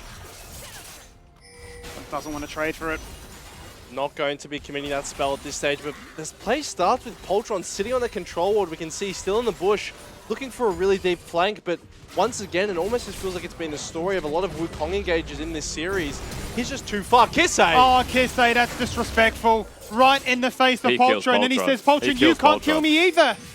Just out of range at the next 5-point strike, and if he got the 2-man, that's play of the day right there. Making a mockery of the Direwolves mid-jungle is he right now. This Akali, we mentioned it before, potentially bringing it out in the hands of Chaz. Kisei says, hey, I'll do you one better. This is my Akali. As we can see the play once again, Sejuani ult goes wide, so Chief disengage the play. And look at Poltron. There's no one who can realistically follow up. Chaz is trying to fly into the play, but ultimately doesn't have the range. I have so many issues with the execution of Direwolves in that play. First and foremost, not playing with your jungler. Poltron has an angle. He has a legitimate flank attempt. The second Sejuani ults, everyone just screams and runs away. And Decoy just puts down a big turret instead of using an empowered grenade and stunning them all. Right? Like, no one's playing for the play. They're all just seeing the Chiefs and freaking out and screaming and running away. And if that's how you're going to execute these team fights, you're never coming back into this game. Herald definitely not going to help you come back either. Down 6,000 gold. And realistically, you look at Draven sitting 2-0-0. Bloodthirster almost completed. Kisei with the Riftmaker. As Hook is on. It's on again. It is just unrelenting. It's just disrespectful at this point. A little bit too easy, a little bit too clean, and a little bit too eager are the Chiefs to wrap this one up with a bow and say it will be the perfect trio. Just out of range, once again, is Kisei from finding the Heimerdinger. Flash forward from Aladoric, but he'll say, I've got to fly as well. And you can't fly away, Chaz. You can hit us with the ult. But our Draven has found another double kill. This is brutal. Chiefs wanting to go to bed. They want to say to Direwolves, we are by far the better team. Last series was not a fluke. They are looking poised with a 9,000 gold lead. Make that 10 after this turret. They are looking poised to take this in a convincing sweep. Yeah, and right now you're looking at a split pushing Cassandra, who was unable to impact the play, expecting attack speed from him at this rate, just so he can continue into this one. Cleanse the hook all you like, immediately flayed in a box, ready to go. You know the Chiefs are poised to take this skirmish. Once again, Babbitt will come in, he'll zone them. Kisei does get his ult cancelled, but it doesn't matter. He does so much damage, he'll follow through with the rest of his squad. And Aladoric, though they both dodge the hook, put themselves in flay range. And then the Draven's just able to lock them down. A nice cancel from Babbitt. Chiefs commanding the battlefield right now, commanding the state of this game. Direwolves left despondent with no good choices. He's got an Infinity Edge now as well. Not even going to go for the Bloodthirster, just outright buys the IE. If you weren't worried about his damage before, you certainly are now. He's up by 3,000. I mean, it's criminal, the lead he has. And it's almost a competition now between himself and Kisei as to who can carry harder. We've seen that before, haven't we? We have. In goes Zominus trying to go all out, and he'll need to do just that. Onto Kisei, who jumps into the Shroud once again. He kills two here. And he's looking at them and saying, you don't do anything to me. Why try? 1v4, I'm not concerned. I will continue to look for more. As the turret goes down, and the deep TP is there, we're getting a bit of deja vu. Same place, same moment. Shura can strike in, and he is now godlike. Was there anyone denying it? I do not think so. Cross map! They're winning top end bots. And there's our first ace before 20 minutes. What do you even say here if you are a Direwolves fan? Kisei is just making montages, finds 2 in the river. Like you said, you know, Rusty, as soon as those health bars are low, you know he's going for it. The chase as well, Biopanther coming in with that TP and all across the board, even rounding it out with a kill in the bot lane.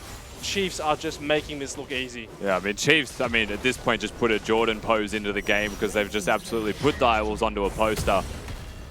Are looking like the better team right now. The kill reflects it. This early in to have a gold lead this monumental as well.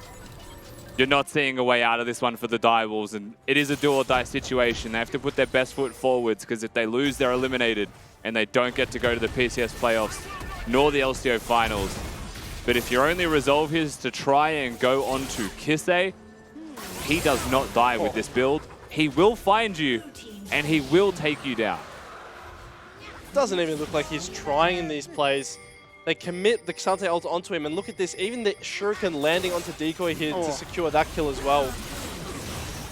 Mechanical perfection from Kisei is what we're witnessing. Player doesn't even need to teleport, to be perfectly honest with you. And then, would you believe it, on the bottom side of the map, they continue to make plays. There's no such thing as a weak side. Out of the replay and back into the action and back into Chiefs just outright winning. 18 kills to 2. As we only now hit the 20-minute mark, and it is a devastating 13k gold lead and a Baron on spawn. Ultra will get Krugs. Thumbs up. Yeah! Woohoo! But realistically, that's all you can really hope for as the Direwolves at this stage in the game. Very prompt 20-minute Baron from the side of Chiefs, and, you know, all it's going to take is one push down mid, maybe chuck a couple of members in the side lane as well. It's really on Chiefs to just close this game out whenever they choose. Straight down mid lane. Only Raze and Alidoric are here. I don't think they're worried. I don't think they're concerned. They're going to get pressured for a second here, and you can see Direwolves, their only choice is to try and make a play. Ooh, Death Sentence was close, but it is Direwolves trying to make that play, forcing out flashes, forcing out moments of panic, really more so than anything. Kisei across the wall with a flash, with an ult, and says, Zorinus, you have nowhere left to run or hide. Actually, yeah. Maybe just jump across the wall. We can both do that. A lot of dashes, a lot of ankles being broken, but the end result is still that the Xante is going to limp away in recall. You can see some giggles from the Chiefs side, but Kisei ultless still going to flank him in mid. Yeah, and it's going to be both junglers getting excited right now, and it is Kisei just on an absolute tear, not using the Rocket Belt with the Riftmaker. Infinite sustain, true damage, which is going to really pad that post-game stat board. And now the squeeze is on. 2 waves synced up nicely. Inhibitors inside. Low mana for Raze is the only thing you could be slightly happy about as he engage onto the bot lane, Skimmy. There it is. The Falling Star comes down. Is that enough to try and find some retribution? Is that some chance to get some shutdowns? That's what you need. Oh, no. Look at them limping away, being toyed with. How low were Bio and Bab at 100 HP combined? But still, they cannot die. That's what a 14k deficit looks like. If you can't kill there, you're not killing ever. That was the perfect situation. They had the big Soul ult, they had the Wukong combo, and you forget for 1 second where Kisei is. It's Nightmare Fuel. He's going to put the Fear of God into you. He's inside your base, he's inside your head, he's inside this series with the absolute performance of a lifetime. Running away there from the Singularity will not be executed by Chaz. At least they've managed to protect their base. They bought themselves a few extra moments. They're just having fun with it at this stage, realistically, the Chiefs are. Everyone trying to see how much of a montage they can make before this game ends, before this series ends. And we see it again. The engage, like you said, Rusty, is clean. We see Poltron landing the Cyclone onto 3 members, plus the knockbacks from Zorinus. But there's just not enough damage. That's what it boils down to. They aren't actually able to finish off anyone in this play. And that hurts so much to see all those low health bars, all those shutdown bounties walking away from you. Frustration really is an understatement in this occasion here. 10 seconds for a soul that they could claim, but I don't think they're really too interested in going for reset, repurchase, and re-showcase just how strong they are in this game through to close out that series. Raze will do it single-handedly. He knows that his 4-man contingency are strong enough to keep Direwolves here. This is one of those games where we're at a point you don't analyze, you just have 3 play-by-plays, doesn't matter on the roll. We're all just going to talk about things that are happening because, like you said before, Max, we're waiting for the Chiefs to put a bow on it, to wrap this series up. Absolute control, 23 minutes and 14k. There's no way they can do a thing in front of the tanks that exist on this Chiefs roster and the damage that exists behind them. going to be the 3-lane push at this stage. Direwolf's going to have to try to force an engage on someone or else you're going to have to lose. But realistically, Chiefs getting the inhib. They're going to break the top one too. You can't help but feel like they're getting slowly. Never mind, not so slow at all. No, not so slow at all. In jumps Kisei. Jumps, he goes again! Mechanics absolutely maxed on out. Zonis is wondering, can I find him? No, you cannot. Now Raze also goes godlike as he chases the KDA of Izakali. As now they turn their attention to the final structure that protects the Dire Wolf's base. Death Sentence doesn't connect, but they will find Death by at least removing Poltron's clone. But then Bio jumps in, and it's a dirty stun to Predator, who thankfully, with a Gale Force and Cleanse, can disengage away for now. So 3 inhibitors are going to fall here, right? So they now just have the double super minions that start to build and crash, and no matter how well the Dials are holding on. Oh, all out mode. They found one. They've removed Raze. That could be a big part of their siege to try and end this game, even committing TPs onto the minion to try and stall out the wave. It will go in a little bit longer. It won't be a 25-minute victory. Kisei feeling great about that one. He is the only carry remaining with that nice 0 death. Raze, you can see, not very happy with that one there. Interesting interaction between the all-out and the flash. Even though Raze does end up flashing behind, it still gets knocked back all the way to the Nexus and will be taken down. So it is a nice shutdown, but ultimately, you know, given the game state, what does that actually result in? Baron spawning in just under a minute. If Chiefs want to be really methodical, they can always just wait for that. And then it's literally just a matter of walking into base with those buffed up super minions in every lane and just waiting for them to get to work. Observers watching the match of the century as Alidoric just hooks Scuttle Crab 3 times in a row. Thresh also one of those champions with a couple of changes in previous patches where they've made the Q cooldown like 2 seconds lower, I think it is, at max rank, which effectively means there's an ability haste breakpoint where you can press Q, and then the cooldown refunded by hitting the Q means you can just press Q again, and there is no downtime between hooking someone. One of the major reasons that it is much more viable as a choice now because you have more than just the lantern you can throw out. I just feel so bad for Chaz. His KDA on this champion before was so high, now sitting at 1 and 8 and severely punished by locking in Aurelion Soul in those first 3 picks. I don't know what it is about the matchup between Chiefs and Direwolves. It just seems so favored towards Chiefs. They've got their read, they've got their number, they've got their way of bringing the aggression to say, if you want to scale, we will just scale a little bit better. Chiefs, Baron in hand, double supers in every single lane. It really is just a matter of walking in, letting those waves get to work, and ultimately Direwolves are going to have to force an engage or else they simply just lose the minions. Pressure starts to build here. Direwolves, no choice. Like you said, they have to do something, but Chiefs would like to end here and now. That they certainly do, and that is exactly what they'll find. They remove Zorna straight away. Kisei now 10 and 0, double digits. As we come on down with the shockwave, not enough damage, it just does not matter. Kisei is looking, he's sitting on the triple right now, but he's very low and would need to dive into the fountain to try and find that one. Looking for the Penta, but they'll settle for the 3-0, and they'll settle as our second team going to the PCS playoffs. And it feels like, once again, Chiefs with a 3-0 series victory will book their date with destiny, and that is playing against Bliss. Because they will be facing Bliss once again in the LCO finals, but they will also be our second seed heading to the PCS. As they clean the floor with the Dials, no issues at all. Once again, there is no Pentas in the LCO. We will not allow it here in 2023. Quadras only. And this time, I can say for certainty that it is the reigning champions of Austin, the Chiefs, up against the reigning champions of PCS in CFO. Oof. That is a matchup which is going to be insanely spicy and one that we can certainly be, you know, pretty patriotic about to show how strong are both regions at the very, top level. That sounds dangerous. That sounds ridiculously dangerous. This game as well, there's not a lot to say because the game really did the talking. From about 10 minutes in, it felt like it was getting pretty out of hand. I think at 10 minutes, it was like a 6 or 7K goal gap by that point. 15 minutes, went to 10K. 20 minutes, went to bloody 14K or whatever it was. It was just like every time Direwolves tried to do anything, they were just getting counterplayed. Chiefs today, always in the right position at the right time. And their structure just looked so damn good. No matter what Direwolves tried to do to survive, they just couldn't.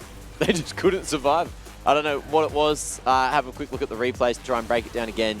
But Chiefs knew that if Chaz, scaled up, if Chaz got online and they took too long, maybe that was the Direwolves win condition. And they really just did a great job of using the points of strength on the map to shut down key areas of the Direwolves, like you mentioned, right? Shutting down Poltron immediately in that level 1 play. He's pushed out of his own jungle because the bot lane's winning. Then they transitioned to a mid-dive, diving Chaz. Chaz, we saw already having an absolutely horrific game on this Aurelion Sol just because of how much pressure the Chiefs are putting on him. And they just never took their foot off the gas over and over again. Every play they made was just looking overwhelmingly in their favor. So an incredibly dominant performance to round out what was otherwise a relatively close 2 games. Yeah, cool. I mean, just mechanical masterclass, really. What else is there to say? I think really for us, it's Kisei trying to make our observer's life so difficult in terms of what was his best play, because he was farming up a montage to send them international. I mean, it's a phenomenal story, and I think for me, it's a case of, Biopanther and Kisei going to MSI last year, showcasing that, hey, we're still in the running to try and represent it back-to-back years. It's crazy, and for Bio, obviously up against some of his old teammates from Pentanet in 2021, saying that, I made the right move to, move allegiances, go with this roster, and showcase that, we were the super team, and we are still going to these international competitions. I think it goes to show as well, just how good Chiefs are when they're all playing their A game, but we really have a pecking order at the moment now in the LCO. You'd still, if you have this rematch again in the grand final between Chiefs and Bliss, it still could go either way. It can go either way. It could go 3-0. It could go all the way to 5 again, but it could still go either way depending on who is playing better on the day. And that's crazy to think about, because a team that has come up with the velocity that Bliss sort of has, whereas Chiefs, tried and true, they got a lot of experience, they got a lot of power, but they've got a lot of glory to live up to as well now. Potentially going to be able to be the first team in the LCO's history to do the back-to-back, but they're going to have to do it with this bounce-back, little revenge arc. Yes, they certainly are. And the one thing I will say as well for me is we now have a clear top 2 team, so it's good that we're sending them internationally, but a lot of soul searching for our 3rd and 4th place teams that we had to say goodbye to. So rough last couple games for them. Well, look, I've searched for a few individuals, did some soul searching myself, and I found my best friend again here. We've got him in the interview. Bio, I thought we were never going to talk again, but look, you've managed to weasel your way back in. Yes, sir. Yeah, I'm just I'm feeling sick today, but I'm doing this for Ron, so I'm really happy with the win. I feel like we've bounced back from the Bliss losses, and I'm just really proud of the 3-0. How much fun were you guys having in that 3rd game? Can you tell Raze to we're doing an interview? Okay, we're doing interview. By the way, okay. Thank you. How much fun were you guys having in that last game? The first 2 games obviously were pretty intense, pretty back and forth, but that 3rd game, you guys just ran away with it. What was the general vibe like? And, you guys had a really good plan in that early game, so talk to me a bit about that game.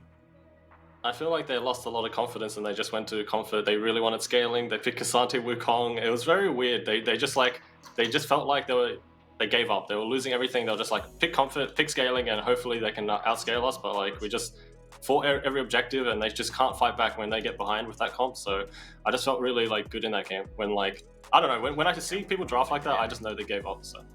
Okay, interesting point there. Now, Skimmy was saying that you guys are going to be going up against the current champions from the PCS in that first round. How's that feel? Have you even thought that far ahead yet? Honestly, not really. I wanted to focus on the Direwolves, so I don't even know who we're versing. If it's PSG, anyone, I'm just ready to fight them all. But I don't know. I think Bliss has our number in the LCO right now. It's really crazy. So I think if we can get over that hurdle, I think we can beat them in grand finals when it comes. Now take me through a bit of the relationship you guys have with Bliss now, because obviously you've gone from competitors, you will be competitors again, but for this time being, you kind of are teammates in the sense that you are going over to the PCS. What's that like, and are you expecting to be working with them in that overseas adventure? I think not. With how my team is, I don't think there's going to be any workaround, but I think that if you want to support OS, you should support both teams, but I just feel we'll do better internationally. I feel their weaknesses will get punished overseas in the PCS, and I think we'll see their weaknesses get exposed then. Okay, and look, on that note, Bio, I need to say big congratulations for making it overseas again. Hopefully you guys do well and you won't have to come back to DreamHack. But look, hopefully for us, you don't do well and we do see you playing a grand final at DreamHack. I'm so torn. It's a win-win, honestly. I just want to it's a win-win, so I don't really mind. Either way, mate. Look, we'll let you go. Big congrats. Go enjoy the fact that you got to get those bloody passports sorted and we'll see you when you're overseas. All right, thank you so much. Get a bit too obvious. So, and thank you, Raze, for having a great conversation. Yeah, Raze was Raze has never been that loud in any of the interviews, and today's like, well, yeah, we're going overseas. BioPanther has the most sensitive mic in esports. I swear really to God, does. he picks up everything in that house. I don't know how they have team comms. Well, look, either way, he was very happy. He was very happy. We were supposed to get, as he mentioned at the start, we did try to line up a Kiss A interview. Thought, you'd love to have a quick chin wag with old Ronnie. TikToks. He's probably busy making TikToks saying, oh, guys, look, we're going overseas again. Look at me, huh? Yep. Classic Ron, hey? Look at my Carly montage. He's busy editing the clips from those games already. Well, either way. So who is it? The what? Oysters that they're going up against? CTBC Flying Oyster, otherwise known as CFO. What's CTBC? They have an acronym within an acronym. Yeah. I don't know what CTBC is. Maybe a bank. Probably a bank. I think it's a bank. I think it's a bank, but yeah, CTBC Flying Oyster. But everyone just calls them CFO. The Flying Oysters up against the Chiefs. And Bliss up against Impunity? Yep. And out of those teams... Wait, so... Because this split in PCS... Does that mean Oysters came like third? It's third and fourth, because then their first and second seed gets a bye round. So if we beat Impunity and CFO, then we verse PSG and whoever else. I think it's Frank Esports. So even though the Oysters are the... What a great name, eh? Dude named Frank wanted a team. Frank? He's that good. Is there a team called Frank Esports has solo kill, and like solo kill is like, he might actually just gap everybody. He's insane. True. Shout out Frank. Shout out Frank. They have great names like Hellpigs. That's my new favorite team. Names over Sorry, everyone I've supported in the LCO. Frank is my new favorite team. But look, we do have a Dare MVP to see from this lower bracket final. Let's see who took all the bacon. It was Bio up top, 11, 6, and 12. 37% KP, which is pretty damn decent for a top laner considering they're playing their own game. And look, just always having that impact as well. I don't know who I would have picked. I It was couldn't hard, tell you. right? I was like looking at BioPanther and I was like, fair enough. My first thought's Kiss A, but I was like, oh, but also like bot lane was really good. Like I actually couldn't decide. Rabbit was so active in the third game. I don't know. Yeah, fair enough. Bio played well. He got his solo kills. He did what he needed to do, which was shut down Zoranus. Yeah, I feel like you could even give it to like Aladoric in some sense, right? Like the amount of, even though he might not have had as much impact as some other games, there were so many points where you saw him just like saving his teammates with insane hooks, great flays, just great utility. And yeah, you couldn't fault any of the Chiefs members today. They all played spectacular League of Legends, and that's exactly why they booked their tickets to go over to Taiwan and be the second team to represent the LCO. And that, of course, brings us one step closer to play of the day. Do you have any takers, huh? I want to say that Kiss A thing that he did in that game, where he got the double kill with his ultimate and then landed the E onto over the Baron Pit. Yeah. That's my personal. It's not that one. Oh well. It's Raze being sick in game 2. You want to see it? I want to see Raze being sick. You want to see Raze being fully sick for the play of the day. What do we got here? Oh, he's just absolutely shucking it up in mid lane, moving backwards as the Zai. You'll have to see that, eh? And oh my god, look at these feathers, man. So many feathers. He's flying. He's going forward. It's sick. If only there was like a mad bloody rave coming through, but it's not. No, you not transitioned today. into a different person completely. You're just missing Eshe, bruh. It's his versatility as an actor. Trent from Punchy became a raver. That's all I can really describe that as. So what actually happened? What are we watching? He dodges the charm. Yep. That's the most important thing. And then he holds his abilities, and this is the second fight in a row that he gale forces and ults forwards. That's how confident he was in this series. Untouchable, moisturized, flourishing in his lane. Focused. Oh, so handsome. Oh. So handsome. Surf's up, bro. Surf's up. Do you know why he's so good? Why? Well, probably because he's been playing for about 10 Because years. he's from New Zealand.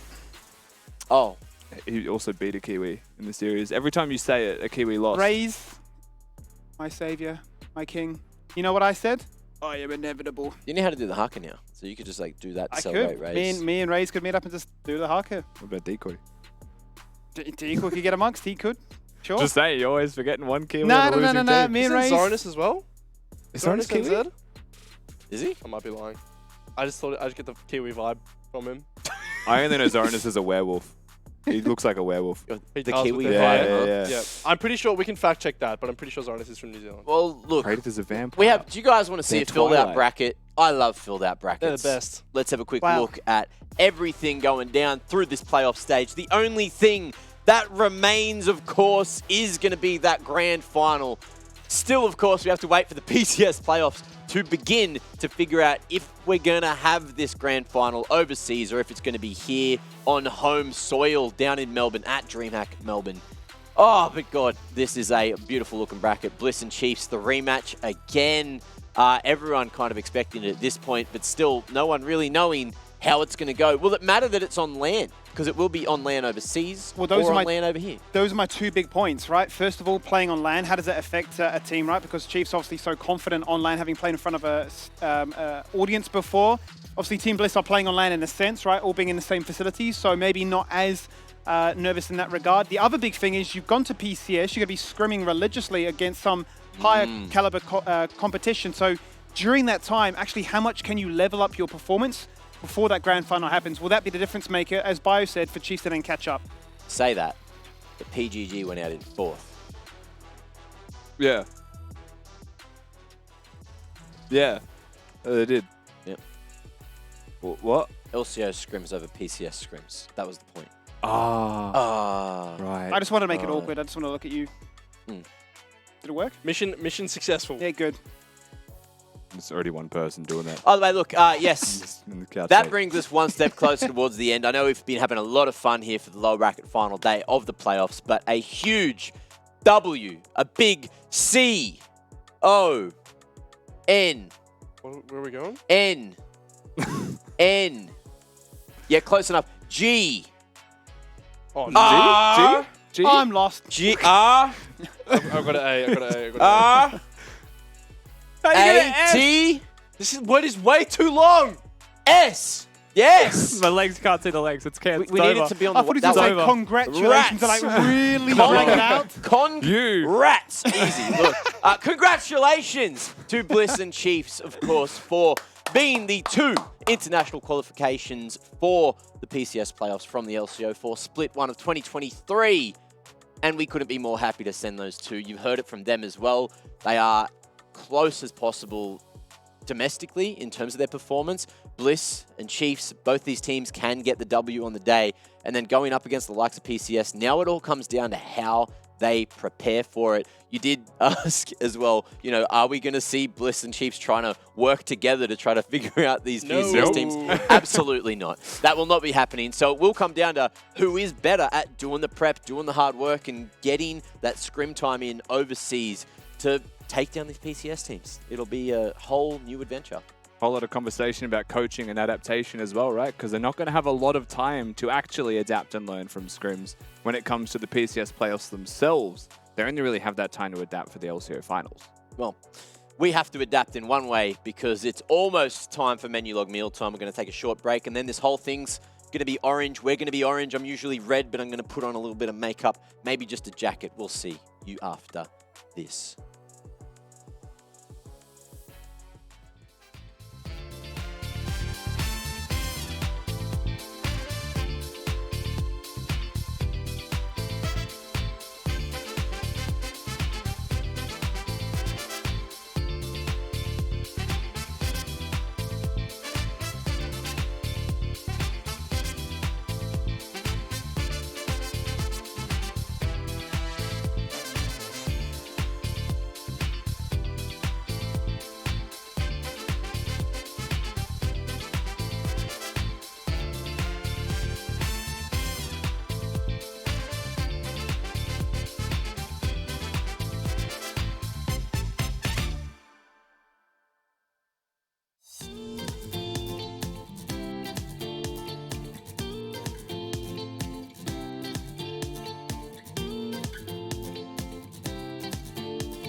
Ladies and gentlemen, welcome back to Menu Log Mealtime here on the LCO, where we talk about snacks, we put things on our heads, try to guess what's on our heads, and then also give you $40 bloody vouchers if you're a lucky individual in the chitty chat. Max. Oh, did you almost call me your name? Nearly. Is that No. Me! I was just doing my best Dragku TSM challenges Oh, okay, announcement good. impression. Either way, Thanks, Max. yes. I would like to go to Woolies to get a roast chicken at Melbourne. Delicious. Melbourne. Melbourne? Carbon. Carbon. Melbourne. Carbon. Yeah, sorry, Mac. Melbourne. What were you saying? I can't remember. Either way, Menu Pog in the chat if you want to be going in running to win yourselves a $40 voucher to spend yourselves on Menu Log for dinner. Of course, it's an early end. It was a 3-0 tonight, so we have had a pretty quick one considering it's the last day of playoffs, potentially. There's going to be a grand final at some stage, whether that's live, whether that's online here in the studio. We don't know. We don't know till we know. But what I do know is you can go into the run-in and get yourselves that $40 voucher. Also, if you spend $20 on snacks or groceries at the moment on Menu Log, you can save yourselves $10. So make sure you get around that from 5 p.m. to 5 a.m. Between a certain date range. I think it's going to be there in the chat as well. So make sure you get around that. As we get around some foodie heads. Yes. Who's going today, huh? Did you want some redemption for last time? I do want some redemption. Here you go. I'm hungry for redemption. Don't tell Kitty that I let you use her hat. I really don't. Oh, can I write it again? No. I have a solid one, I think, to you put can go. down. Yeah? You can go, Yeah, mate. yeah, You can yeah. go. The solid one. I think you have my pen. I think I left the pen over there. So We've yes, got next like to you, Skimmy. 6. Right next to you. Just use On that- any of the... yeah, on the yeah. secret table. Yeah, any colour's fine. All right. Yeah. We'll do black. We'll do black. Hang on. I'm looking at you, Mac. Why? So don't want to look at there. That's so nice. That is. It's so kind of you. Such a handsome man. Such a in that Menu Log jacket. Sportsman, this guy. Look at the sportsmanship coming through. Perfect. Perfect. Ready? Alright, I'm not looking. Oh, that's actually a My pretty eyes good are one. closed. Ooh, I like it. I actually lay in bed not a bad thinking one, about hey. this It's for not like bad an at all. hour. Not bad at all. Without giving anything away, It's I a think banger I snack. think it's a good choice. Great Thanks, snack. snack. Alright, I've got my questions pre-planned. Sweet. No. No. Okay, so savory. Yes. Small packets. Candy? Tiny Teddy's packets. Equivalent. You can get them in small packets. You can also get them in big packets. Okay, are there multiple in a pack? Yes. Yeah. Yes. So they're savory, multiple in a pack? Yep. Okay, what's my most popular flavor? Smoked. Yeah, smoked. smoked, yeah. Original. Am I jerky? Yeah. You are. Do I It's have more to- specific. Beef jerky. Yes. Yes. Oh, It's come the, on. It's the flavor question that Yeah. original The probably smoked. should have been the Yeah, a little bit the too answer, kind Yeah, but- of Smoked original was- was the answer after I said smoked. Yeah, Smoked that smoked one. That made means it. we have time for Right, another yeah. one today, Right. huh? Because we didn't suck. How good are we? That's great. Who's next? I literally lay in bed thinking about this. I'm You, not- Mac. Me? Your Oh. turn, mate. Me. Let me Skimmy's turn just- to right, yeah? Oh, My Yeah. turn to Do right. you have, Yeah, do you have Skimmy's turn. cards over there, or do you need one? Nah, no cards. Okay. Fortunately, there's one. There's a little something on it. Yeah. One remaining, I think. Beauty. Is that just the one? Ooh.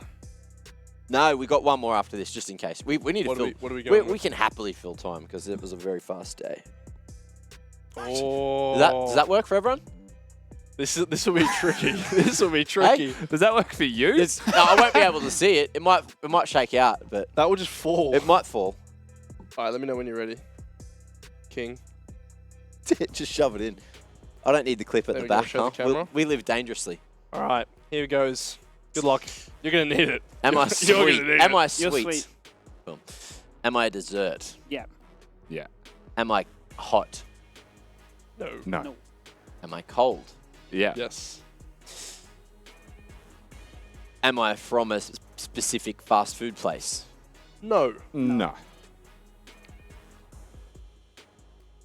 Would you get me from a 7-Eleven? No. Would you get me from a cafe? Like a restaurant? Could. You could. Could. Yeah, you could. Could, but not commonly, is what I'd say. Could. Cold, sweet. Am I made from gelatin? No. Nope. Am I dairy? Mm-hmm. Yeah? Like fully or partially? Partially. Okay. Ooh. That is... No, that's thrown off my brain. Yeah, that was something else. Oh. Would you have me with sprinkles? No. No, Would you eat me from a bowl? Yes. Yeah. Would you eat me from a cone? No. That'd be wild. Am I liquid? No. Nah. I think bowl's a bit misleading. You can. Nah, bowl's fair. What? Bowl's fair. Wait, so you can have it not in a bowl? Yeah. Yeah. But you'd have it in a bowl. Like you'd put it in a you bowl. would have it in a bowl. Yeah. You'd serve it in a bowl. Am I solid? This is where it gets hard. Kind of. Well, you're not gaseous. Yes. I mean, you're basically, you're solid. You're not plasma or gas. You're And solid. you're not liquid. Yeah, so you're you have solid. to be solid. Is it like a goop? No. No. Nah, but it's... and it's dairy-ish? Yeah. Very popular down under. Yeah, that's a big one. So it's an Australian thing. Yep. Whoa, could be. I mean, Could be. Could be. Am I meringue? No. What? Do you want to use the word you just said as a question, not a guess? What? Nothing. Nothing. Huh? Can you turn your guess into a question? Can I be meringue? Try again? Can I boomerang? No, you can't boomerang. Oh, okay. You would go one direction, never come back. Am I a slice of meringue? I don't know how else to say this that helps him. No. I think you just have to let him. Just let him go. Let him go his course. Meringue was a great guess. Yeah, Meringue meringue was was a You great were getting warmer. Now you're getting colder. Spot on, yes.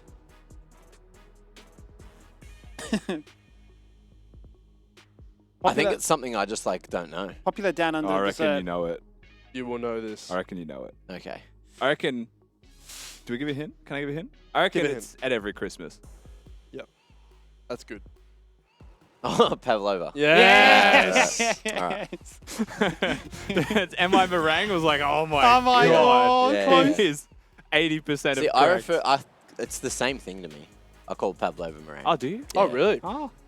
I know There you it's. go. I know it's not, Yeah, yeah. but I just don't usually eat it. Meringue, a bit of cream, a bit of fruit on top. I actually. good. So I you had, says Australian. I'm like, oh, I'm could really be, not- could be, I'm mate, not a could be Pavlova Kiwi. reader. That might give it away. I'm really That's not a what I thought Pavlova too. reader because I had it one time when I was a kid and it like gave me food poisoning. Oh. So I just didn't eat it for about 20 years.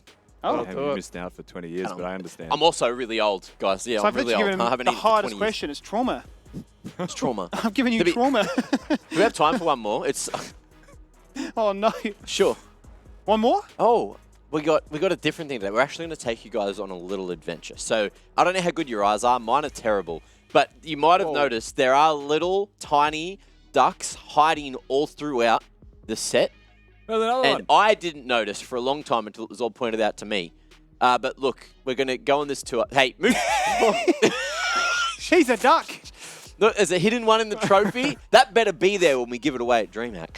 Am I still in the way or am I good? I'm good. Is it one on Z? There's one on the pulse That's by on Ezreal. One on well. the Ez? Pulsefire, yeah. Does Vi not have one? Vi's hand. Oh, in Oh, yeah, Vi's she's hand. holding it. Vi's hand, See, yeah. see the little yellow ducky noggin? What else we got? We got a couple up On here. Zoe. They're all holding them. So his nose? No, his nose. Morgana's foot. Does Seraphine have one? Not that I can see. Unless it's another well-placed one. In the bush. In the Menu bush. In log. the jungle. The M in menu log looks like Nas teeth. It does. It really It does. so does. It's That's crazy. Anyway, and that was... there is a few more, Surprise. I think, hidden around the set. So any little tiny yellow dots where you're like, oh, I got a dead pixel on my screen. It's probably actually a duck, so don't worry about your screen. But look, that being said, that brings us to the end of menu log mealtime, but also takes us into what I'm going to call the big break, right? Because we don't know if we won't see you until DreamHack. We don't know if we're going to see you halfway to DreamHack, because it's going to be a couple of weeks at least before we get to play this grand final. But it kind of feels like we're done, but we're not done. There's just a big break again. We will be watching the PCS playoffs, and ideally, Of course. we'll find a platform where we can watch it with you guys as well. I don't know what that looks like yet, but there's probably bevies involved Mm-hmm. Oh, look, and good vibes. hey, Fortress Sydney just opened in in Sydney today. So all I'm saying is, like, you know, go down, bloody just put up a couple of cameras, set up our phones, and just sit there, bloody watch the PCS, have a couple of cold dares with the fellas, huh? Fly Max back up. I'll be there. He'll be there. I'll just stay here. Just live feed from Fortress Melbourne. Just in double fortress. Beautiful. Just by myself in the room. Anyway, Hey, we're just brainstorming ideas. Either way, thank you all for joining us. Big congrats to Bliss and to Chiefs, who are going to be going over and representing our region in Taiwan. Thank you all so much for joining us so far this split, but it's not done yet. We'll let you know when we know what's going on. But for now, take care, stay safe. I love you, and I'll see you soon.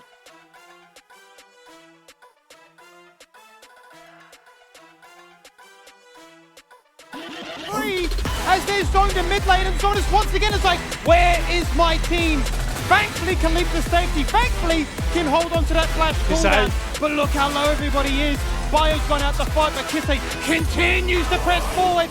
Finds himself a double. Finds himself 4. He burnt the Zonias. I will look towards mid lane, but there's so much wave clear. Chaz. Yeah, double Shirelli has been used. Chaz looking for the chance. Doesn't find it. Responses are 2-man Tibbers. There is the Featherstone once again, but once again also Chiefs are always flanking. In comes Fire, wait for it. 2-man knockups. The stun. They don't know what to do. They don't know where to be, and they don't know how to find a kill. That is the clear statement here. They are going to get aced, and it might just be a perfect one.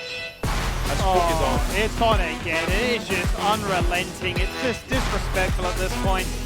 A little bit too easy, a little bit too clean, and a little bit too eager are the Chiefs to wrap this one up with a bow and say it will be the perfect trio. Just out of range, once again, is Kisse from finding the Heimerdinger. Flash forward from Aladoric, but he'll say, I've got to fly as well. And you can't fly away, Chaz.